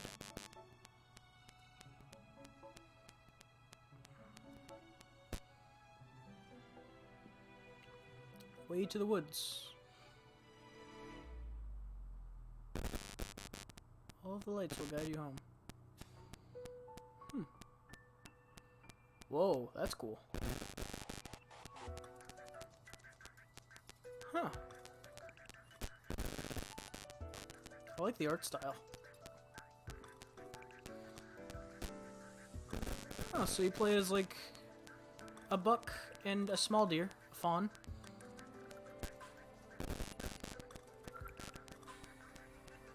It kind of reminds me a little bit, like, art style wise, of Abzu.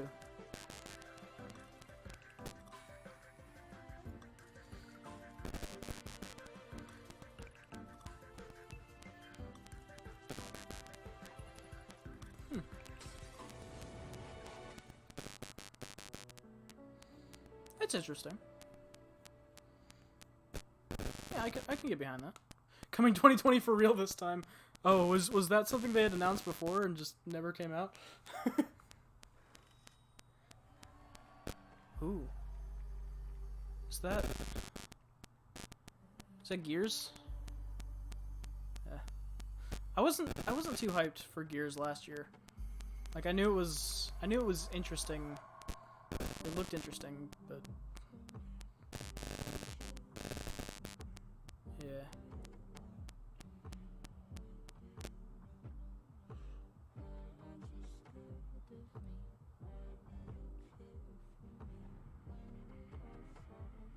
Oh.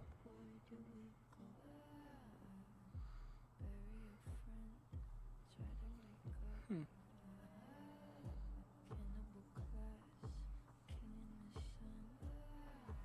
Whoa.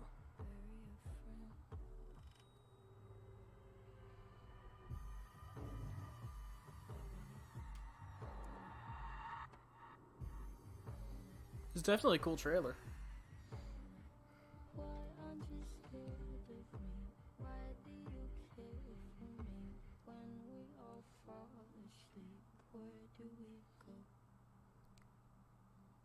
Alright. Bound by Blood. Yeah, I don't know. I just got really bored of Gears 4. From the Coalition, please welcome studio head Rod Ferguson. So I don't know. After that, I just I dropped off the kind of Gears wagon after Gears 4, but actually after Gears 3. We're excited to announce that Gears 5 is releasing on September 10th. Oh wow, that's coming up close. And if you want to play 4 days early, you can. Haven't played since 2. Yeah. Or membership in the newly Xbox Game Pass Ultimate. Gears just doesn't really do it for me anymore, I guess. I don't know. With Gears 4, we wanted to earn your trust. It was a cool trailer. We want to push the envelope by doing new things never seen in a Gears game before. And we'll tell you all about it this summer. In July, like if we can get more of that trailer in the actual game, I think that would be really cool. I really loved Gears 3. Gears 3 was great. Each one of the games had kind of like its own take on the series in a way. First one was horror, second one was like a bit more action but still a little horror. Third one was just action, like a solid action game. And after that I haven't really played much. But what are we talking about today? Today, it's a brand new way to fight the swarm. In Escape, you play as one of 3 hive busters. You and your squad infiltrate Talking the about hive, multiplayer. plant the bomb, and escape with I would your play life. it with friends, but I never Defense is a good offense. I never like Everything you love about Gears, got super into the multiplayer. I like the custom games that me and my friends would make. Whoa. Okay. Okay, Pyro? Huh? What is this? This looks cool. What the hell is going on?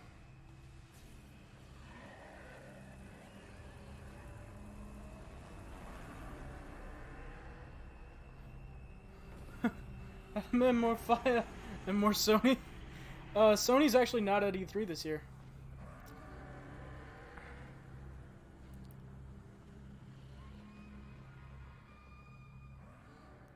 Huh.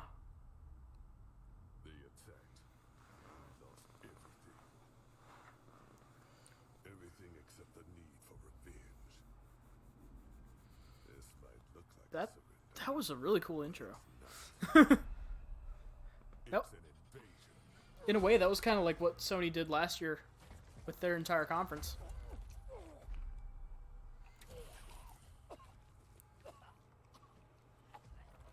Ew.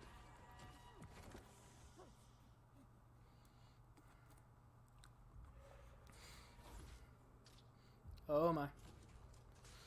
The robots from 4 are back. Those are so just dull and annoying.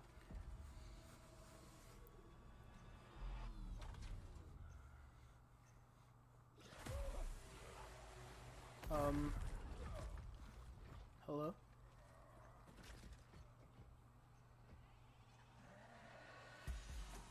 Wait, what happened to the...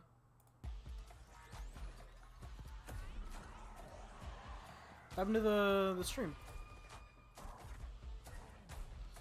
Looking 3 different streams are all watching at 3 different points. A little bit confusing. Yeah, I bet. What is going on? What happened? Just... Okay. Crashed.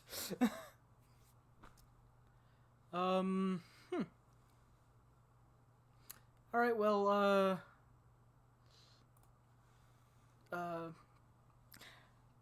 I wasn't exactly too excited for that anyway, so...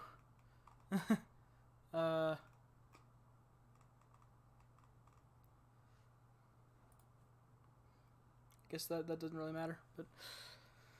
Huh. Okay, I hope I didn't miss too much.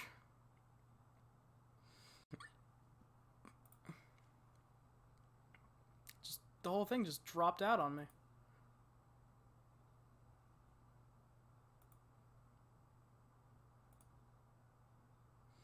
Alright, they're still talking about Gears, looks like, so we're good.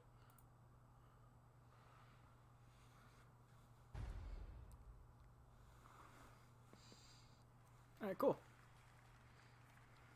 I hope you enjoyed your taste of Escape, an aggressive 3-player co-op experience, perfect for your living room couch. I like how they did this presentation, though. Busting hives. You can build them too, and challenge your friends with the experiences you create. And tonight, join me on Mixer as we challenge these 3 WWE superstars, Xavier Woods, AJ Styles, and Tyler Breeze. The Up Up Down Down crew. Right here awesome. I love those guys. For the next 2 days, you and your friends can play in select Microsoft stores. So good luck out running the swarm, and we'll see you on the leaderboards. Oh, and for anyone who pre-orders or plays within the first week, we've got something special just for you. Oh my. Yeah, I like how they did this. This is really cool. I hope they do more like that.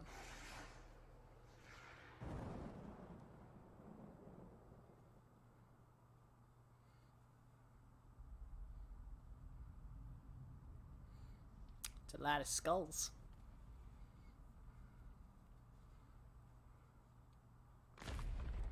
Oh my. Terminator? Huh. Terminator character pack. Interesting. Alright. That's cool.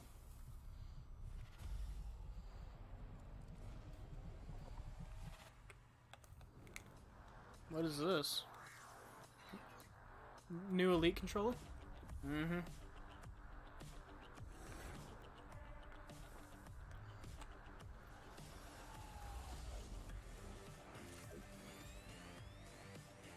Adjustable tension thumbsticks. Ooh.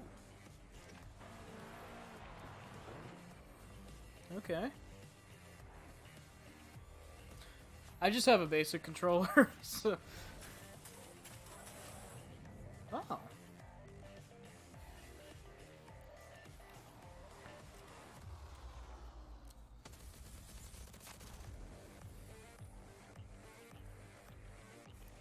Oh, that's cool. You can program 3 different settings at once. Just to be able to swap between them all. To 40 hours per charge, damn. See, this is what I was expecting out of like a pro or an Elite controller. Like the last one was kind of underwhelming, but this looks good. Like the last one was like, oh, you got the paddles on the back. Cool. And this one, it's like, okay. Dying Light 2. Oh yeah, I forgot they announced that last year, didn't they? When my father saved my life, he told me never to forget who I am. Where Troy Baker. But in this place, nobody even wants to know my name. Getting attached is deadly.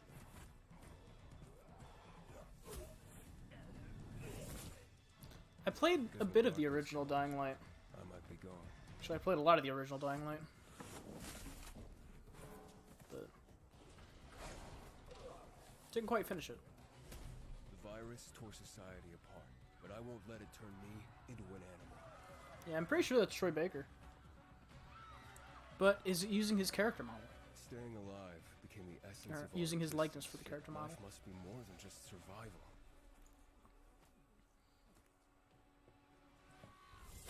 Every day, the disease tries to crush us and make us forget who we are, but I keep fighting. My name is Aiden, and I am infected. Whoa. He's infected. Why you no finish? What do you mean?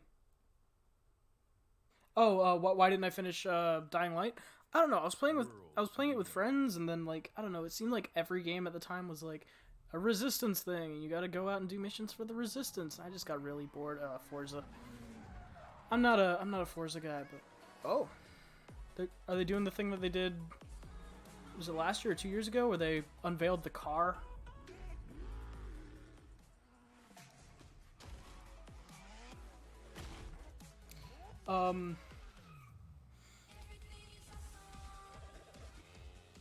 What? What? Huh?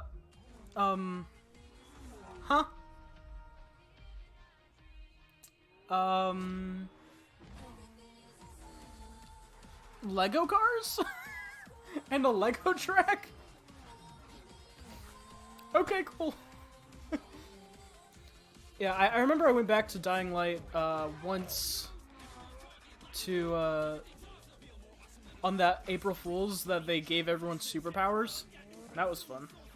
But I don't know, I just got kind of the story wasn't gripping enough to me.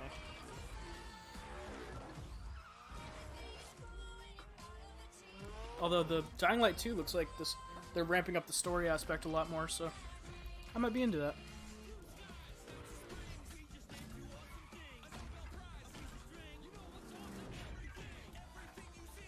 Is that JT Machinima?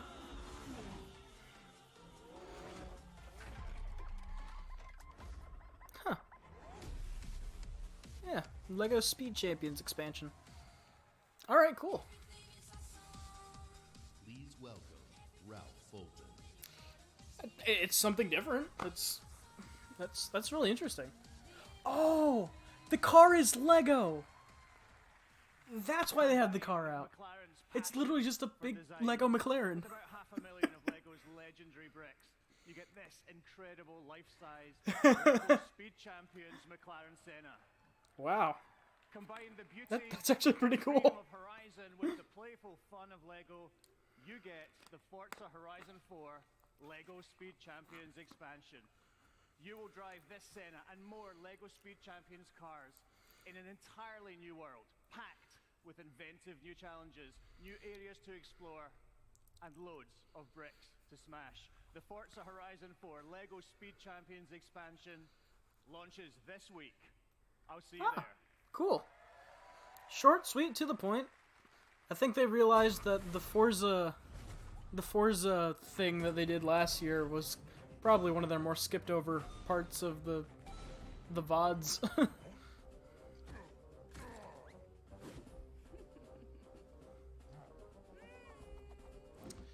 So what is this? They announced it alongside Gears 5 last year.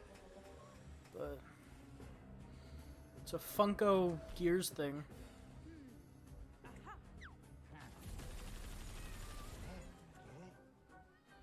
Free kittens. Oh man. Oh, it's actually a kitten. Oh, no it's not.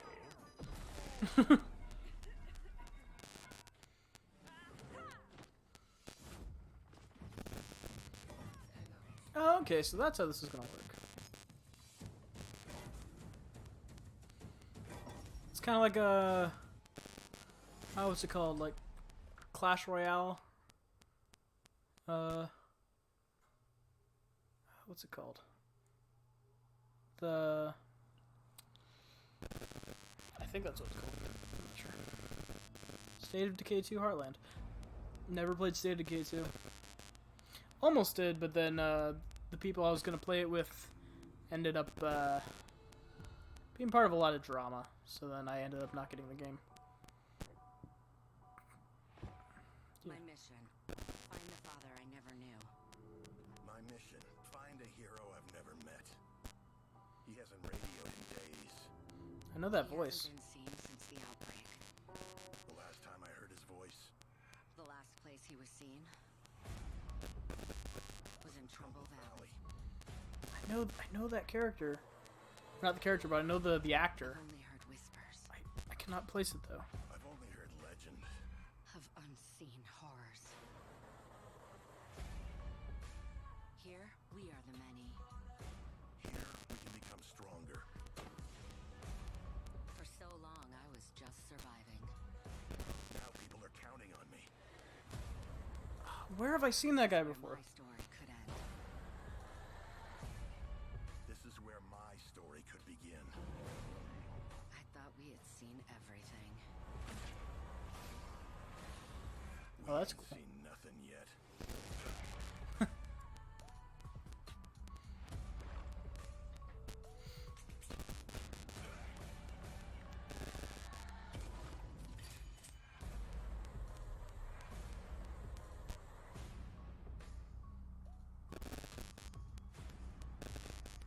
Oh, that's gonna drive me crazy. I cannot place who that guy is.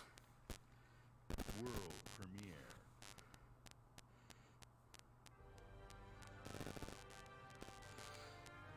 Sega, for the very first time. Japan's greatest online RPG. Launches in the West via Xbox One. Alright. What is this?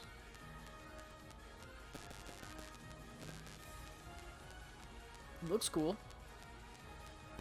But it's probably a bunch of pre-rendered stuff. I mean, I know it's a bunch of pre-rendered stuff, but what does it actually look like? Online action combat with crossplay. I look like Virgil.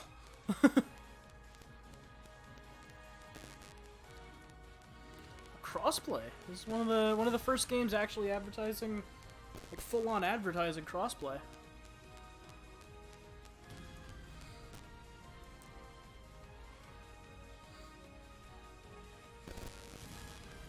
All free to play. All right, I might give it a shot then. If it's free to play, might as well.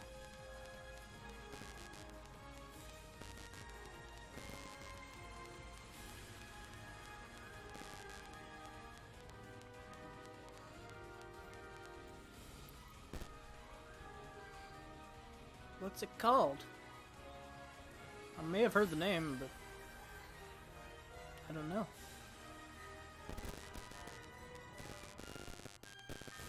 Phantasy Star. Okay.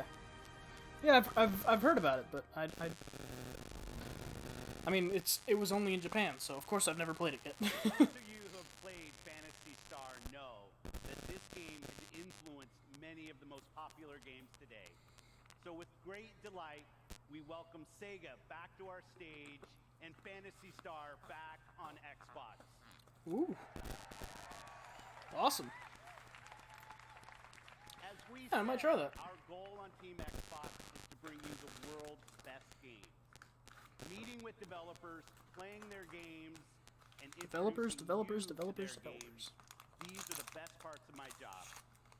Back at E3 2017, when I first met with the creators of this next game, they shared their ambition to bring their massively popular game with its passionate community of 650 million PC players to the entire world.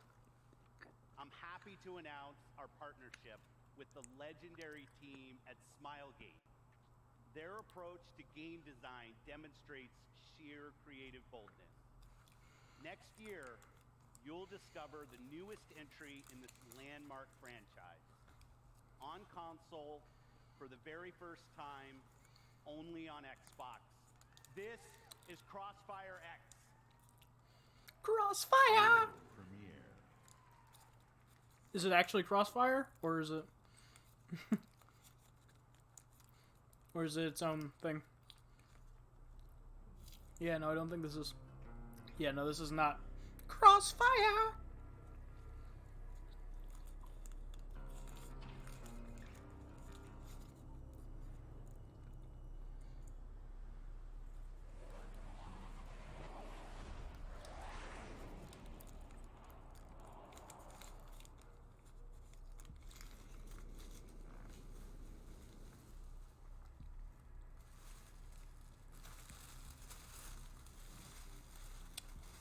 Sorry if this is all coming over the mic.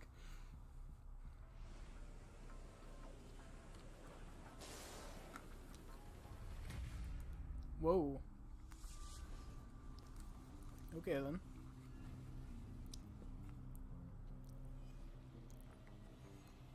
Crossfire!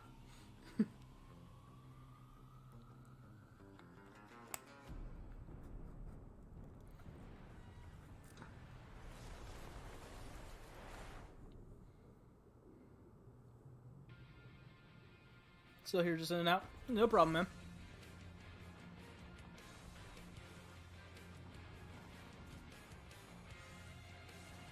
Alright, looks like a traditional military shooter.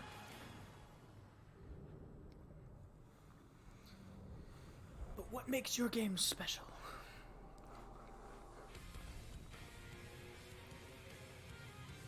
Oh, underwater combat? That's cool. Not even Battlefield had that. But we don't know. That was all pre-rendered stuff. That was all cinematics. We don't know anything about the gameplay, so at least not to my knowledge, we don't. World premiere. All right, next.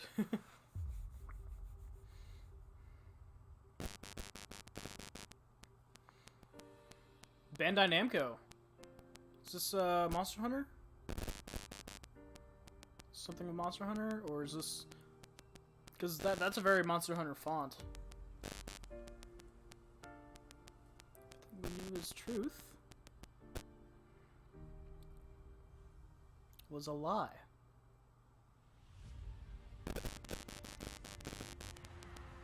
Doesn't look like a very Monster Hunter boss. Yeah, no, I don't think this is Monster Hunter.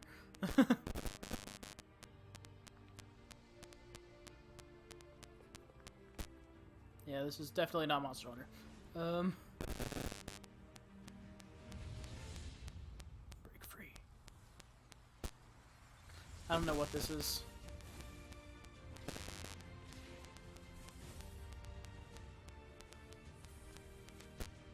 Looks interesting.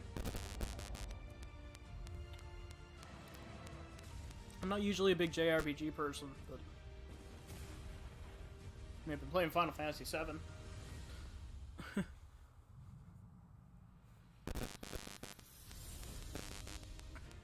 Tales of Arise. Is that... I guess that's the next part in the Tales series?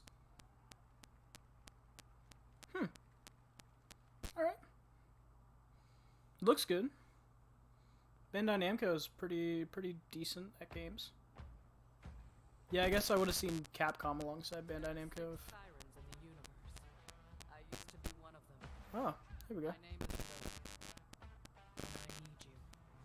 Used to be one of them.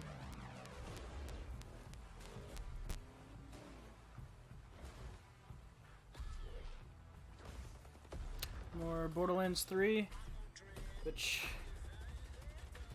while the game looks great, the stuff going on behind the scenes at Gearbox is not looking good.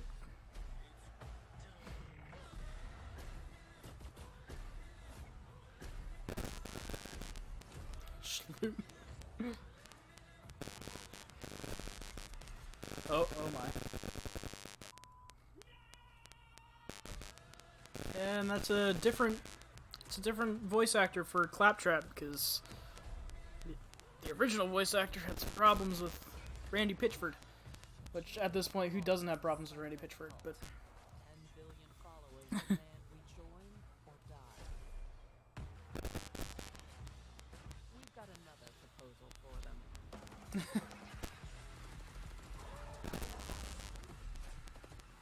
game looks great. I don't know. It's hard to support Gearbox.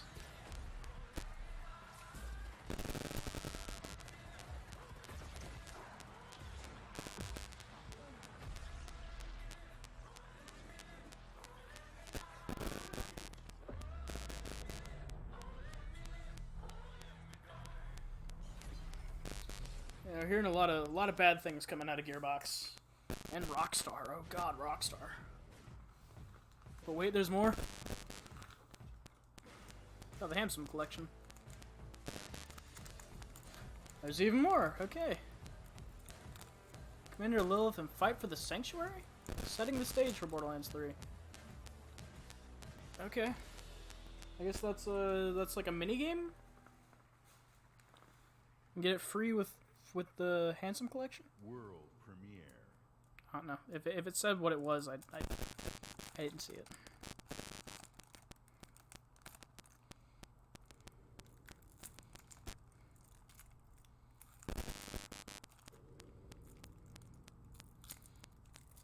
All right.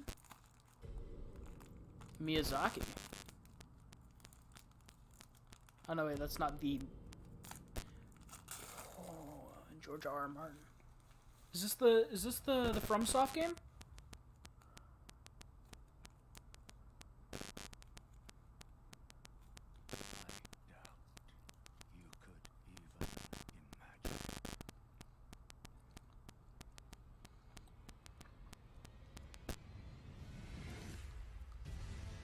That which commanded the stars, giving life its fullest brilliance. Is this that medieval FromSoft game that they were talking about?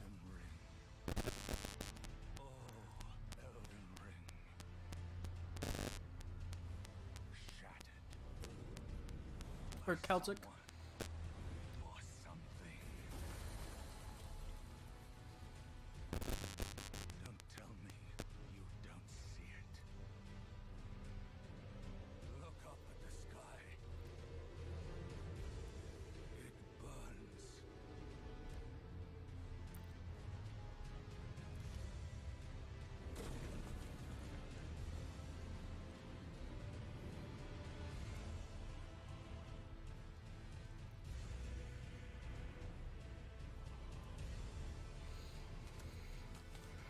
This looks good so far.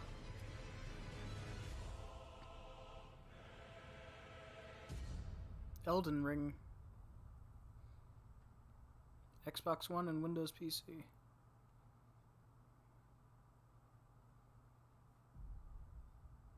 Yep, that's the next FromSoft game. Wow, we actually got a full confirmation of it. And it's Bandai Namco. Bandai Namco, FromSoft, George R. Martin, and Miyazaki. Please welcome back Phil Spencer. Welcome back, Phil Spencer. From multinational studios Cool. to one-person passion projects, thousands of Xbox Hope you caught that, games are in Slurp. development for you right now. Just today, we showed you 60 games. Wait, are we already done? Now experiencing an unmatched expansion of creativity on Xbox. Gaming for you means connecting all of these creators to all of you. Last fall, we announced our ambition to empower everyone, everywhere to play by bringing Xbox to the cloud. We will do this in two ways. Through Project We're not already done, are we? and through console streaming. 2 months ago, we connected all Xbox developers to Project X Cloud.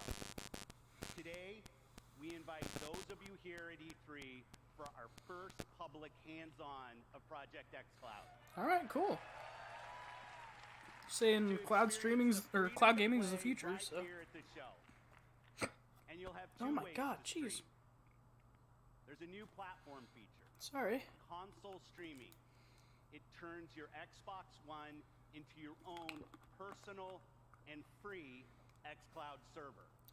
Oh. So if you have an Xbox One, it's free. In our data center or your console at home. Okay, dude, I gotta run and get some homework done. No problem, man. Thank you for showing up. Gaming cloud to play your games wherever you go. Where you play is now entirely your choice. You decide. So let's talk about our next console.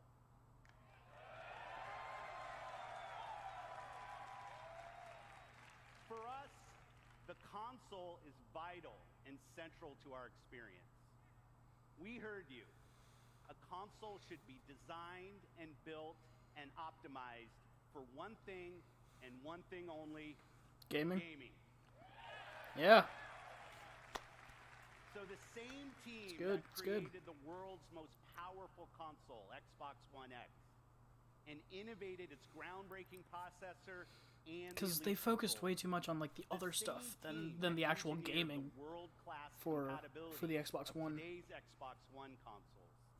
The same team that set the bar for live gaming services with Xbox Live, this same team set out on a new mission to create the future of gaming for you.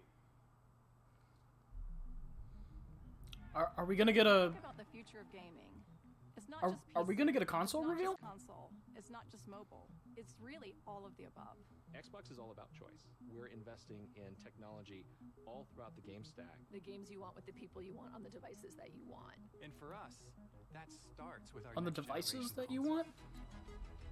We don't want to build just another console. We truly want it to be. Are they doing the Stadia thing? More immersion, more exploration, more detail. How do we make it easier for people to get into the game, to stay in the game? One of the things that gamers and developers are incredibly excited about is reducing load times.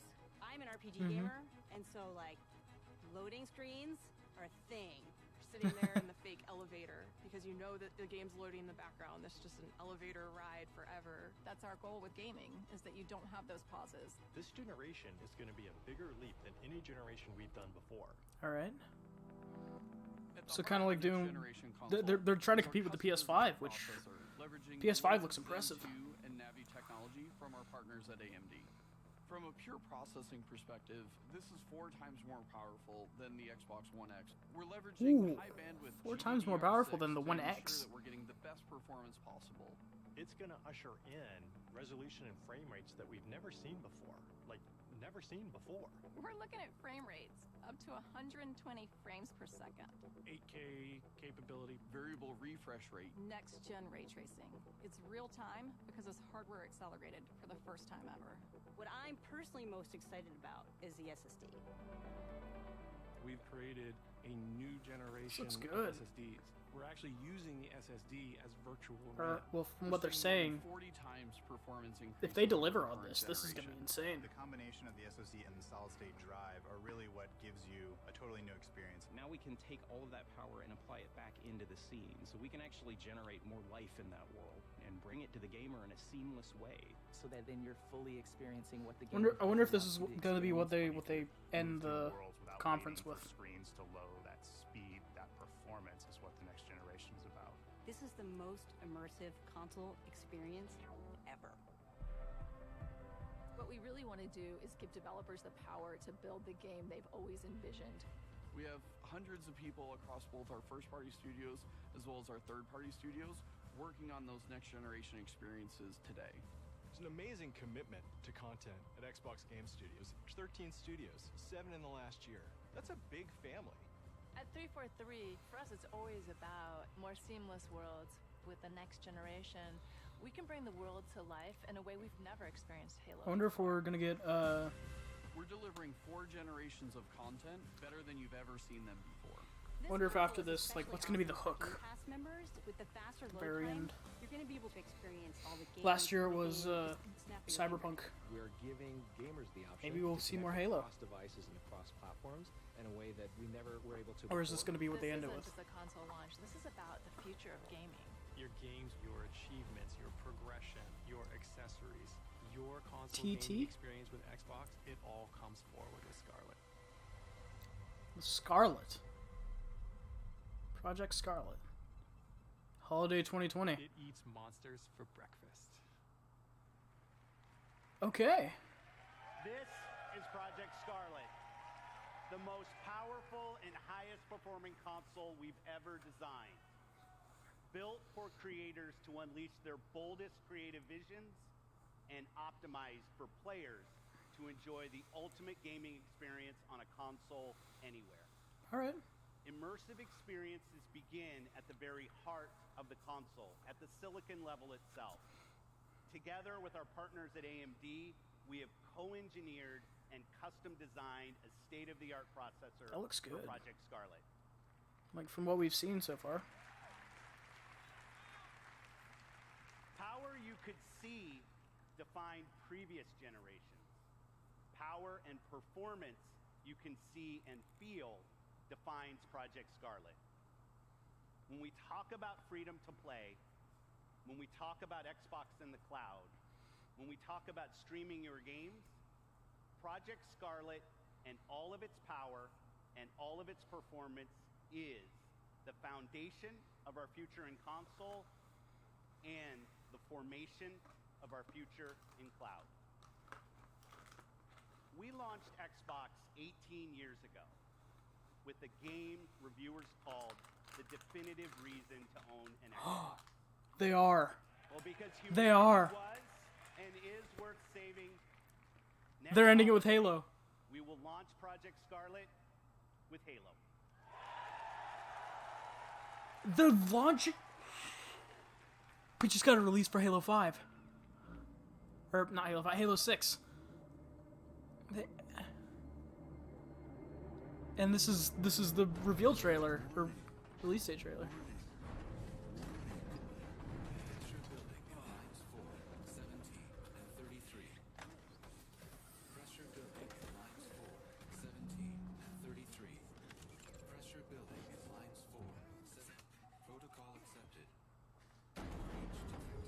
Uh-oh.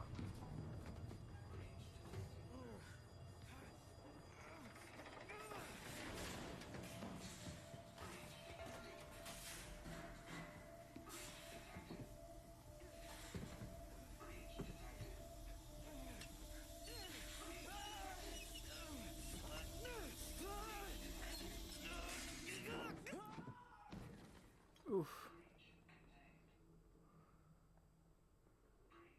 He knocked himself out? Or nah.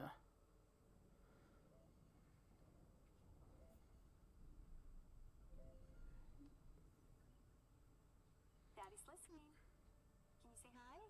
Hi. And how big are you? I'm baby. Can you tell Daddy how big you are? Are you so big? So big. Oh, that looks weird. Good singing. How about I miss you? Miss you. And I love you. I love you. I love you, Daddy. I love you, Daddy. And I can't wait to see you. Can you say see you? Oh, wow. And bye-bye. He's been stuck out there for a long time. In that escape pod.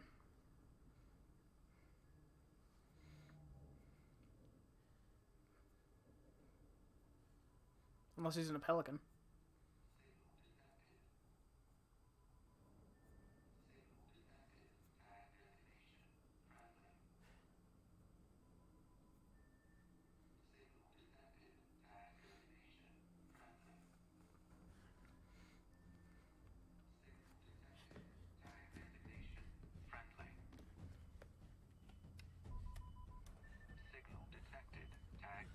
This is UNSC Pelican Echo 216. It is Pelican. Can you hear me? This is UNS. Whoa. Chief?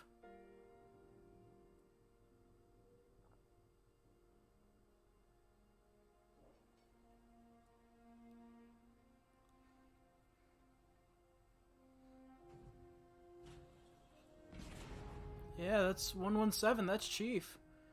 In the Halo 3 armor. Looks like the main power cells are fried. Auto shut down. Triggering survival mode. I'm going to try to overwrite. Okay. If you can hear me in there, I hope you're ready. Please don't die. Please don't die.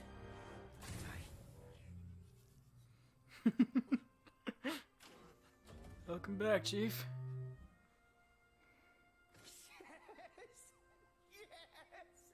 Yes! We're going home! Oh, welcome back, Chief. I rerouted what little power I had into your suit. Looks like there's a problem with the servos in your hands. Stay calm. You've been out there a while. I know I saw something in here to check your armor's diagnostics. Containment AI not detected. Are they going with it was all a dream? Status report. Status report. Oh, it's so nice to hear his voice again. There's something you need to see, Chief.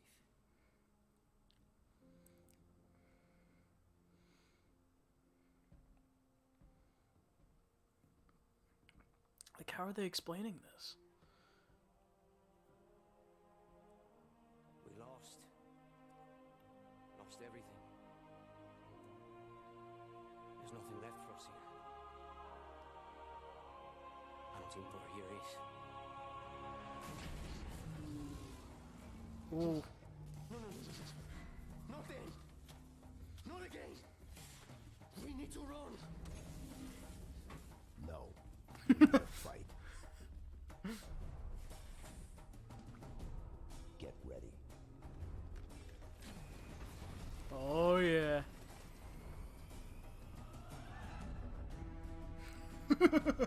Oh, that looks awesome.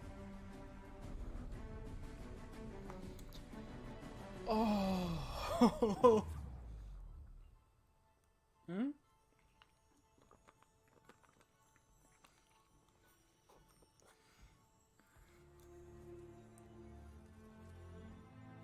I chose you because you were special. The soundtrack. Soundtrack is back. We would be perfect together. And I was right. So are they saying that the events of 4 and 5 happened, or like what are they doing? Ooh. Oh. This is the ending stinger reel. All right. Wow. That looked good.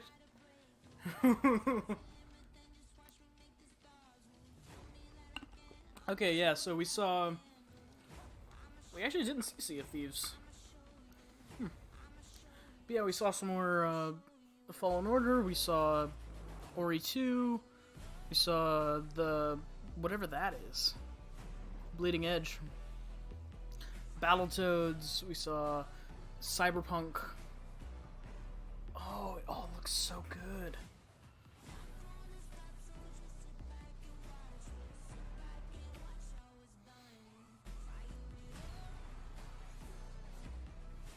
Got that Dragon Ball game.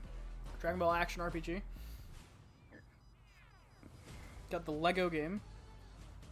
Or Lego Star Wars Complete Collection. Skywalker Saga.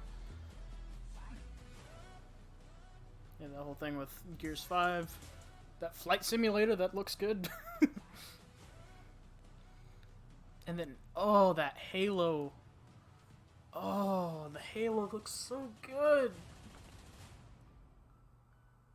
Oh, it captured so much of the feel of the original games that I'm just...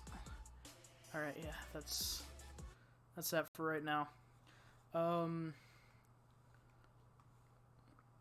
see, yeah, that's the post show. Then, what time is it starting? Bethesda conference is starting at 5:30, which would be 8:30 our time, which is another 3 hours. Hey, Pooferstein, how you doing? We just got finished watching the Xbox E3 panel, which, oh my god, there were so many good things. There's so many good things. Starting off, we got some Cyberpunk, which looked just amazing. Cyberpunk looked amazing, and it Keanu fucking Reeves just shows up and is just like, yeah, I'm in this game now, and here we go. And that was awesome. And that Cyberpunk trailer honestly sold me on the game. I wasn't sold on the last trailer. I was like, okay, it looks cool. I've heard a lot of good things about it, but I've never actually, like, what is there for people like me who have never seen what this world is? Yeah, Keanu is amazing. like, what is there for me? Or people like me who have no idea what, you have no idea what this world is. Like, what does it entail? What's it gonna be like? What's the combat gonna be like? And everything just looked awesome. And then Keanu Reeves shows up, and it's like, fine, I'm sold. That's it. And then we got got the first trailer for Psychonauts 2, the first actual trailer. That looked great. I still need to finish the first one. Might do that on stream. I might stream Psychonauts. Maybe a bit closer to the release of the second game. We got the trailer for the gameplay of Battletoads, which looked awesome. I hope it retains a lot of the things that made the original Battletoads great. It like the art style was a little bit to get used to, but at the same time, it's been like 20 years since since the last Battletoads. The art style is gonna change. Yeah, they announced Battletoads.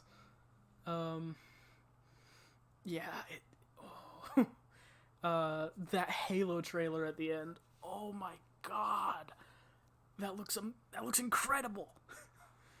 I'm a little confused on the storyline because the suit is back to the original like Halo 3 suit, but then it seems like the events of the last games have taken place in some way, shape, or form.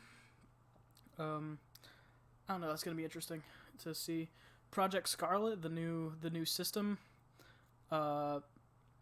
They even they announced that Project Scarlet is being released with Halo. Holiday 2020. So that's like, we got a release date for Halo, kind of release date, a release time frame, and we got release time frame for basically the Xbox. What is this, 5? No, Xbox 360, Xbox One, Xbox One X, if you want to count that, and then Xbox 5. Yeah. But hey, I mean, at least we got something, you know. It's not just a teaser again. But oh, that trailer looked good. I'm trying to think what else popped up during all that. We got some more footage for Fallen Order, which looks like, yeah, there's definitely going to be a lot more to the game than what we saw during the EA conference yesterday.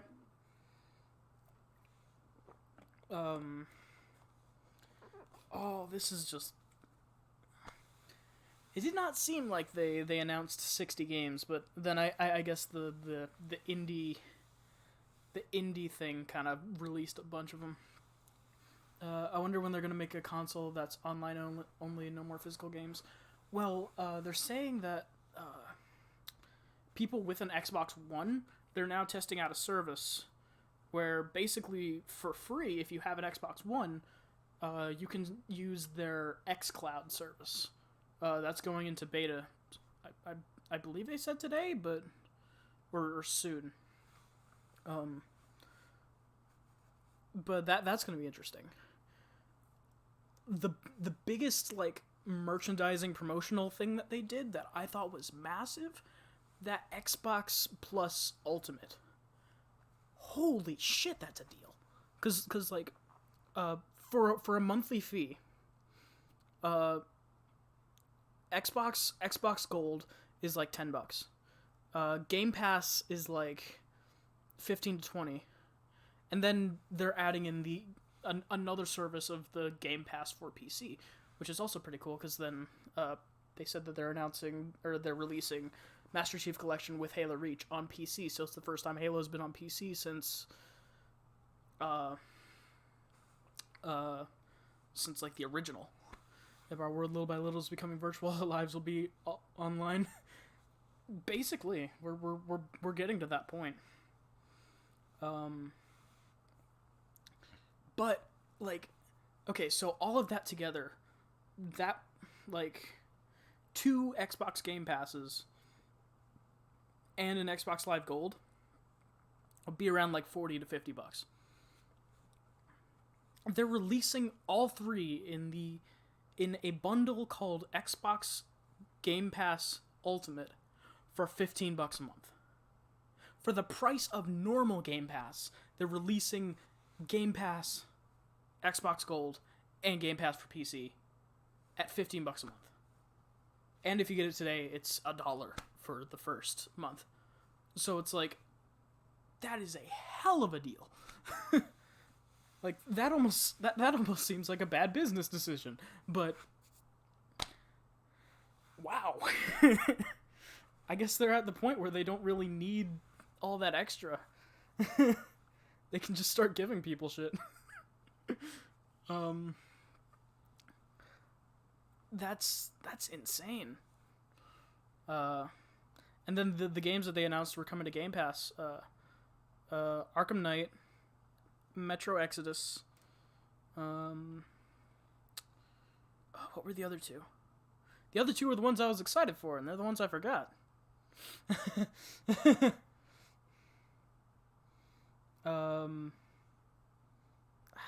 forgot. That sucks. I'll have to go back and rewatch. But wow, yeah, this was a good conference. I don't think it was quite as strong as last year's, because last year they had like the RE2 reveal. No, wait, that was Sony's. Give it time, they'll make a way to up that money that they lose in cheaper prices. Maybe, but at the same time, it does seem like there's kind of a revolution in the gaming industry where people are just kind of fed up on like little monetization stuff. Like EA's loot boxes are basically being banned in a lot of places, like straight up legally banned for gambling. Like it kind of and now we got these really in-depth game journalists who are taking all this information and all these leaks and everything, and they're bringing it to the spotlight, bringing the struggles that these game developers are, like, not the executives, but the developers who are actually making the things, like the struggles that they deal with executives and with time crunches and with like the monetization scamming. And it's just like, one, we absolutely need to unionize game developers, because they need regulations. They need to be protected because they are getting completely exploited. And I'm not talking executives, I'm talking the actual, like, hands-on developers. But that's a whole other topic. But yeah, it'll be interesting to see where this goes, because it does seem like we're kind of getting to this precipice of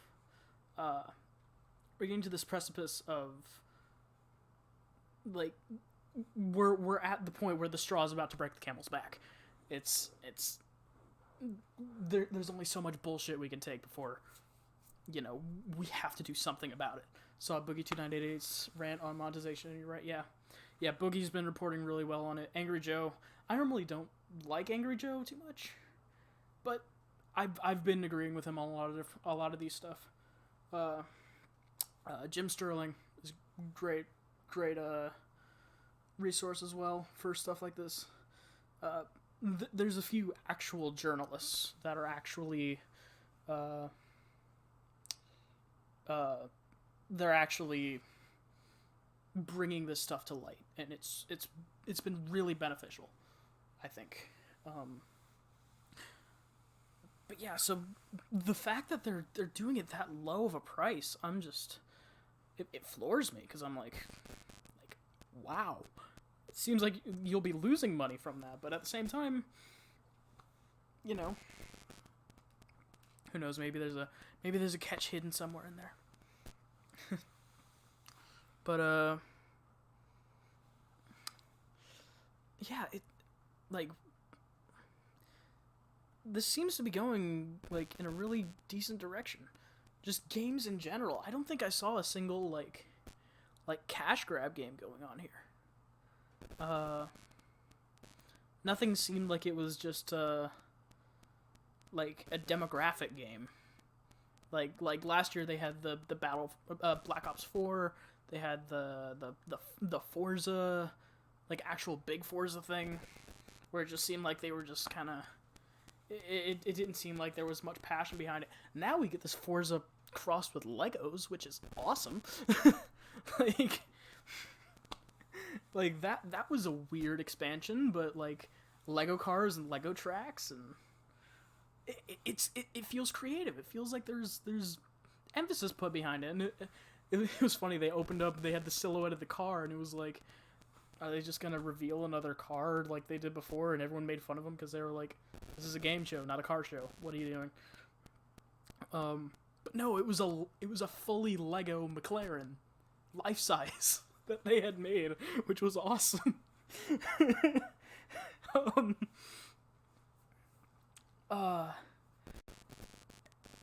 Like, and then the entire thing with, like, I'm not personally too excited for Gears 5, but that whole thing that they did with the pyro and the opening the stage, like, it cracked open and going inside, and there's all, like, the tentacles mixed with the wires and everything. That was awesome. I'm liking this just chatting type stream. Consider doing more. I mean, I might if people like it. I'm not too good at just kind of talking without people. So, like, give me a topic and I'll go off, but I'm not good at just, like, oh, well, thank you. I like to portray that. I don't know if it's actually true, but I make it sound like it is. But yeah, this I wouldn't say this is as strong as last year, because last year we had, like, Devil May Cry 5. We had a bunch of, like, smaller games that looked really good, which we had that here too. It felt like we had more of that here than we did last year. But last year we had a lot of the bigger games that was just like, holy shit.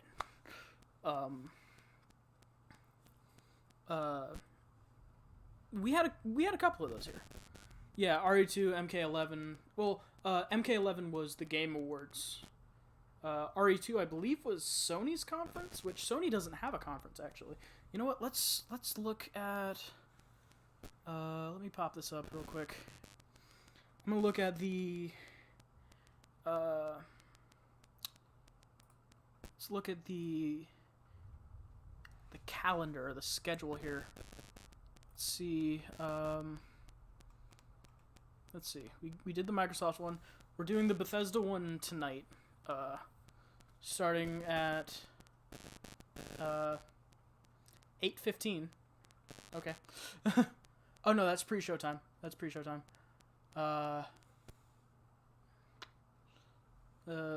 Conference time 8:30. So we'll be doing that tonight. Oh, no problem, man. No problem. We'll be doing that tonight. Then we'll oh, they will be streaming the Devolver thing. So yeah, I'll be watching that, definitely. I'm excited for that. I love Devolver's conferences because every single time, while they are announcing games and stuff, it's a parody. They're parodying the conference thing, and it's always hilarious. It's always like amazing. It's usually a pretty short stream or a pretty short conference, but oh, I'm excited. I love Devolver stuff. Then tomorrow we got Ubisoft and Square Enix. Might as well. And then Tuesday we got Nintendo. So, yeah, this looks like it's gonna be fun. It's gonna be a great E3. Nintendo Sakurai already said that already hinted at there being a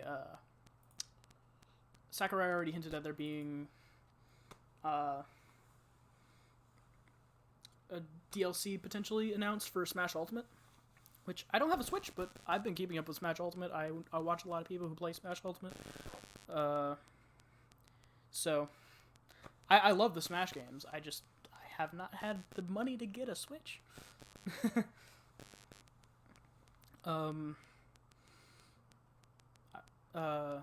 So yeah, I'll definitely be watching that Nintendo well, not a direct, the conference. Probably going to talk more about Pokemon. But tonight is the Bethesda conference, which means we're probably going to see a bit of Elder Scrolls 6. Probably see, hopefully, some more Doom Eternal, which I'm excited for Doom Eternal. Probably going to see some Wolfenstein Youngblood. I'm not exactly sure how much else they're coming out with, but we'll see. But yeah, this Doom. I'm excited. I'm a huge fan of Doom. I love the Doom series, and I've been keeping track with everything Doom Eternal. I watched the entire QuakeCon conference just for that. That was. Ooh. Hopefully we get to see more tonight. And I'm definitely gonna be streaming that as well. I'll probably stop the stream and then just continue it later, when the because it's gonna be another. What was the time? It was 8:30, right? Yeah, 8:30. That's another 2.5 hours away. So, but I'll keep chatting for a little while though. Yeah. Last year's Microsoft conference was definitely stronger, but this was in no way a bad conference. This was very good. It had a lot of very creative stuff.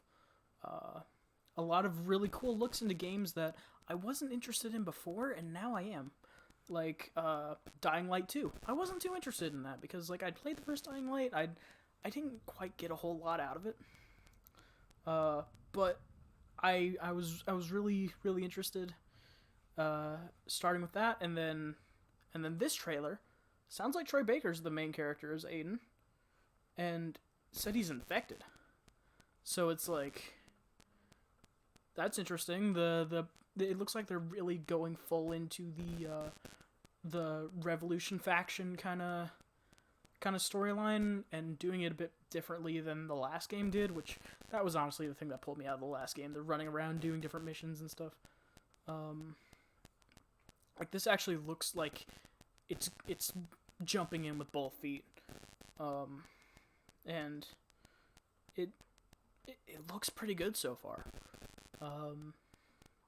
There was that thriller game, 12 Minutes, from Annapurna, and that looked good.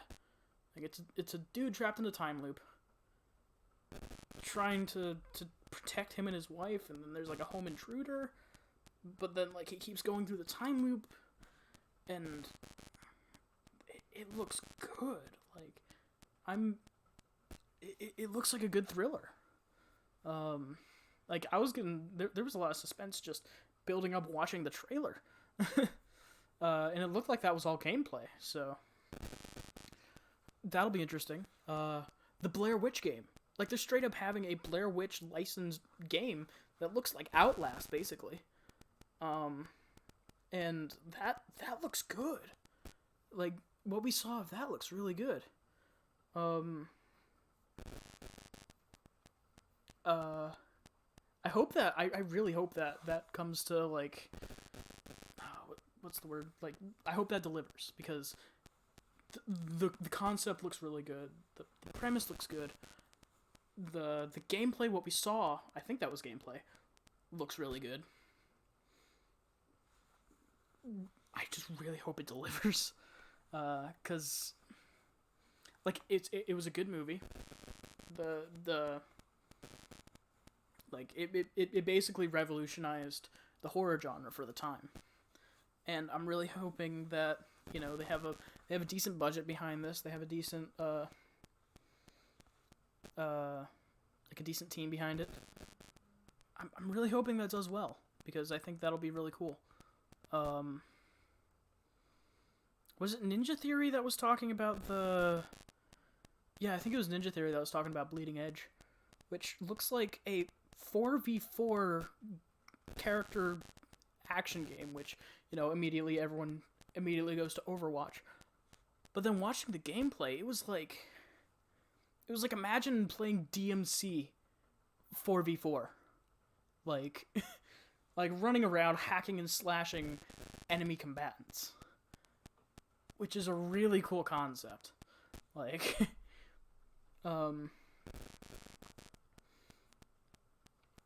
like, I want to see more of it before I make an actual judgment, but for the time being, it looks fairly promising. Hopefully that delivers again. That's kind of the thing. We got to take all this stuff with a grain of salt, because we don't know if it's actually going to deliver. I.e., Anthem. Anthem, literally, what they showed at E3 was all they had in terms of gameplay, and it ended up falling flat on their face. But wow, this is looking... this conference definitely set the bar pretty high. EA yesterday, EA was okay. It's better than last year, definitely. Last year, EA was a cringe fest last year. But this year was, at least it was better. Like the hosts had energy, which was a huge step up from last year. And it seemed to be pretty solid. And then now we just had the Microsoft conference, which looks like it's really gonna do pretty well. And like I said, we're gonna be streaming the Bethesda conference in 2.5 hours, which that's gonna be fun. Hopefully. That's the thing with Bethesda. It's like, after the whole Fallout 76 fiasco, it's like, how much can we really trust Bethesda at this point? But I trust the id properties, because basically with the id properties, they just like, id makes the games, Bethesda slaps their name on it, but it's primarily id, and id cares about making good games. So I'm excited to see, like, Doom and Wolfenstein. It'll be interesting to see what exactly they're claiming Elder Scrolls 6 can do, and whether or not they're going to be able to deliver on that. But yeah, I think the Bethesda conference, considering it's their first, like, major event thing since Fallout 76, I think it's really going to be telling how they do this conference, how they're going to handle it, how they're going to handle basically the last time that they were doing an event like this, that they kind of fumbled everything after that. Like, how are they going to... Yeah. But, it looks good. So far, everything looks good. I don't think I saw a single thing at this conference that I was like, that's just not really... Like, the only things that I didn't like from this conference were things that were just not my personal taste. Like, Gears 5, I'm not too big into the Gears series anymore. But that's just me. I know a lot of other people who are like ecstatic for this game, and that's great. It looks like it's gonna be good for those people. I'm just not one of those people.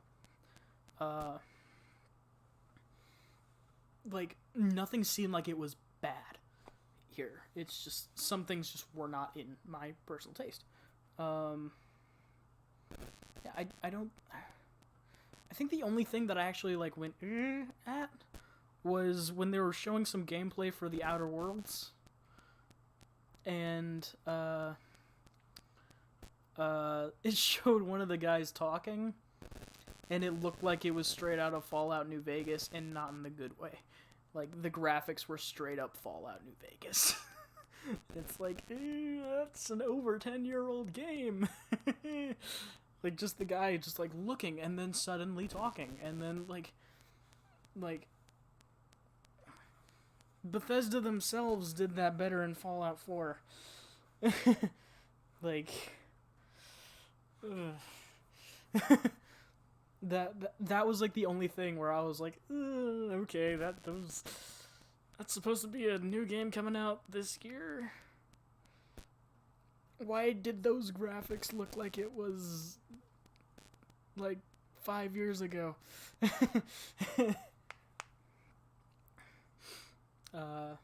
But you know, maybe they're still fine-tuning. Maybe it'll just be one of those things where it doesn't look too great right now, but in the premise of the game, you won't really even think about it. That was like really the only thing that like I had an adverse reaction to. Everything else was either just like, oh, that's interesting, or I was like really hyped for it, like Battletoads. That looks awesome. Or Psychonauts 2 looks awesome. Halo, I was ecstatic about Halo. I'm excited to see where this goes. But for right now, for the next I'd say 2 hours or so, I'm gonna be taking a break, shutting down the stream, then I'll come on back and we'll do the Bethesda conference, which is gonna be fun. So hope you guys can tune in for that. That's gonna be interesting, seeing how all that works out. I hope you guys enjoyed, and I'll see you around, and see you hopefully in a couple hours. Bye bye.